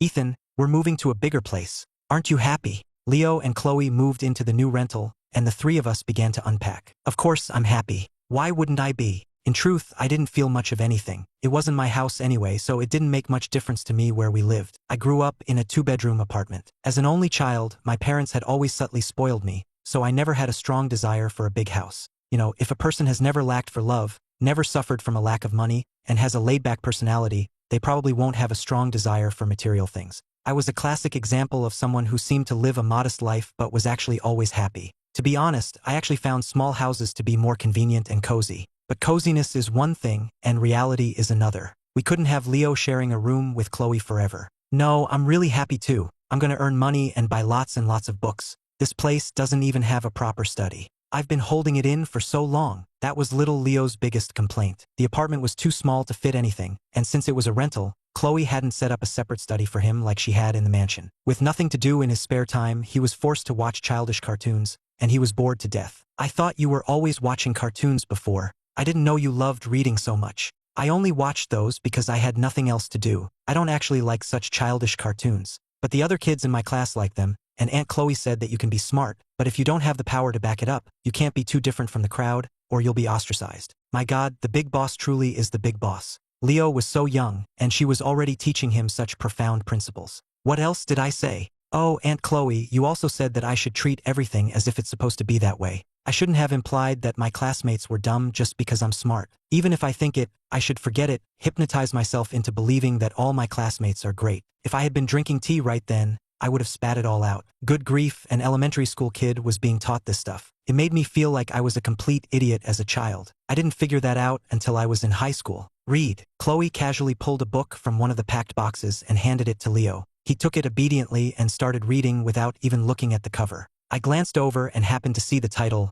The Art of War. Alright, the child of a big boss is destined to be a big boss. A mere mortal like me should probably keep my opinions to myself. The moving truck arrived quickly, but there wasn't much to move. It was only when we started unpacking that I realized most of the stuff was things I had bought, and most of it was daily necessities. It was Leo who couldn't stand it anymore and gestured for Chloe to say something to me. Only then did I give up on packing basic items like oil, salt, and vinegar. Fortunately, the clothes that had once taken up almost my entire bedroom had mostly been sold, which made moving much easier. The new apartment was in another complex not too far away, with better security and a nicer environment than the previous one. Inside, I found that the layout was also very good. Having worked in design before, I walked around the apartment and had to admit that Chloe had chosen a really nice place this time. It had basic renovations done in my favorite minimalist style. Black, white, and gray are timeless, and it was very pleasing to the eye. Even the furniture was a matching set. The best part was the swing on the balcony, which fulfilled my dream of having a swing to read on whenever I wanted. Wow, this place is so much better than the last one. I love it. I like it too. Chloe strode through the apartment, directing the movers to place things in their designated spots. She glanced at the two satisfied figures, one big and one small, and her eyes softened for a moment before she went back to directing the workers. About an hour later, the movers had finished and left. I pulled a towel I had packed earlier from a box and waved it at Leo. Leo, time to start working on our new home. I'll wipe the tables and sweep, and the rest is yours. No problem. I'll do the windows and mop. What about me? Her question made the two of us, who were already dividing the chores, freeze. Huh? Aunt Chloe, you're gonna work too? And no, you don't have to. Ethan and I are enough. We can handle it. The thought of his aunt doing chores was something he had never considered, never seen, and found completely unacceptable. Yeah, we can finish it. You can go do your own thing. In all this time, I had never seen the great boss do any of this. I had to admit, seeing her do manual labor would make me feel guilty. I'll do the windows. You two can do the rest. She glanced at the floor-to-ceiling balcony windows and assigned herself the task. Before I could say anything, she took the other towel from my hand. I felt her fingers brush against mine and instinctively shivered.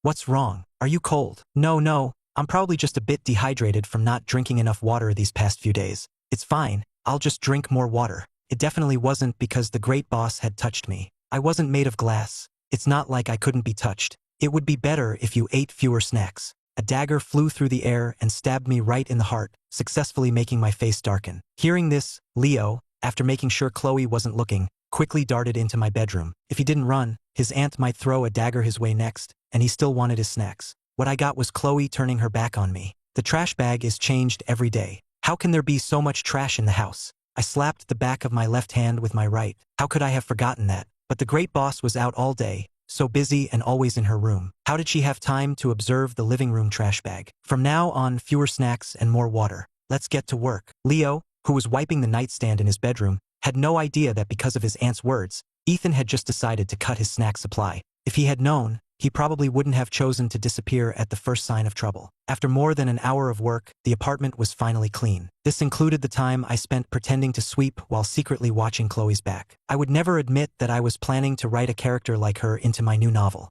who told her to always bring up my snacking habits. Anyway, the original novel doesn't exist in this world. Making a real-life CEO like Chloe the main character would definitely be a huge hit. I'll leave out the bankruptcy part. Writing about her pre-bankruptcy life would still be realistic and definitely popular. Ethan, why do I feel like you're looking at my aunt strangely today? What's wrong? I get it. It's fine. I'm sure my aunt doesn't mind. You're married after all. There's nothing to be embarrassed about. It's normal for you to like my aunt. It would be worse if you didn't. Shouldn't a husband and wife like each other? He was as cute as could be, and I almost burst out laughing. Chloe, who was on her way to the bathroom to wash a towel, happened to overhear our conversation and got a thoughtful look in her eyes. I quickly tiptoed inside, and the two of them immediately clammed up as if they hadn't said a word. Cleaning the apartment wasn't as tiring as I had expected, so I decided to cook at home. There was a large supermarket here, bigger than the one at our old complex, which would make shopping much more convenient. I needed to go take a look and buy some vegetables and fruit. This time, Leo obediently stayed behind, but who would have thought Chloe would want to go again? I stopped her. You don't have to go, really. I can carry it all back myself. It's my first time there, so I won't buy too much, just enough for today. I'll be back soon. You two just rested after all that work. If you don't go, how are you going to carry back the snacks? Was she ever going to let this go? But I did want to buy some snacks, so I couldn't really argue with the boss. I had to let her come. In the end, I bought a lot of things out of spite, and the two of us came back with 3 large bags. It was a bit unsettling to see the great boss carrying groceries, but it was her fault for always teasing me. The 3 of us slept very comfortably that first night. Chloe didn't say anything, but to be honest, with Leo sleeping next to me, I was a little uncomfortable too. Having had my own room since I was a child, I wasn't used to sharing with others. Even though Leo was well-behaved and didn't move much, having another person in my space made me uneasy. I had been busy all day. I didn't feel tired, but I actually was. After washing up, I fell asleep the moment my eyes closed and slept soundly until the next morning. And Leo, of course, was even happier. He had his own bed and could toss and turn as much as he wanted. For the next 2 days, all 3 of us enjoyed the benefits of the new apartment. One day, Chloe called me to go look at apartments again. This must be the one she mentioned we were going to buy. I had been looking forward to this for so long. I could finally have a place of my own in this world. Chloe was good to me and Leo was adorable. Even though we weren't really related, I considered them my friends. But I still didn't feel a sense of belonging in this world. Chloe was a side character, my former wife. Leo was her nephew. Everything I had now had nothing to do with my real self. I was just an outsider. But having an apartment would change that. With an apartment, I would have a place to put down roots in this world. Even if I parted ways with Chloe and Leo in the future, I would have a place to go. I could still write, be a freelancer. This would be my own space, my foundation. Of course, even without it, I could afford to rent with my current income, but it wouldn't give me the same peace of mind. The place Chloe took me to was a bit far from our rental. The city's housing prices were on the rise, and there were plenty of buyers. When we arrived, a large crowd had already gathered outside. Fortunately, Chloe didn't try to push through the crowd with me. Instead, she led me directly through the staff entrance. She was a former big boss, after all. When she made a move, even without deliberately using her connections, many people would still show her some courtesy. The people here were more than just courteous to Chloe. They were treating her like a guest of honor. Following Chloe, I experienced what it was like to get VIP treatment for the first time, and at such a hot real estate sale. We were led directly to a VIP room, which was luxuriously decorated. The tea the staff served us was the kind you could tell was outrageously expensive just by its scent. It was good tea. Even someone like me who knows nothing about tea could tell it wasn't cheap. We're just here to look at an apartment. Is all this really necessary? Do you know the owner? This is a project. Maya started to shut her family up. She won't be touching real estate again after this. Just pick a unit. We'll pay whatever the price is. Even though she's the developer, coming in like this feels like we're taking advantage. Isn't that a bit inappropriate? If the great boss were buying the apartment, it would be one thing. But since it was going to be in my name, using her privileges felt wrong. Besides,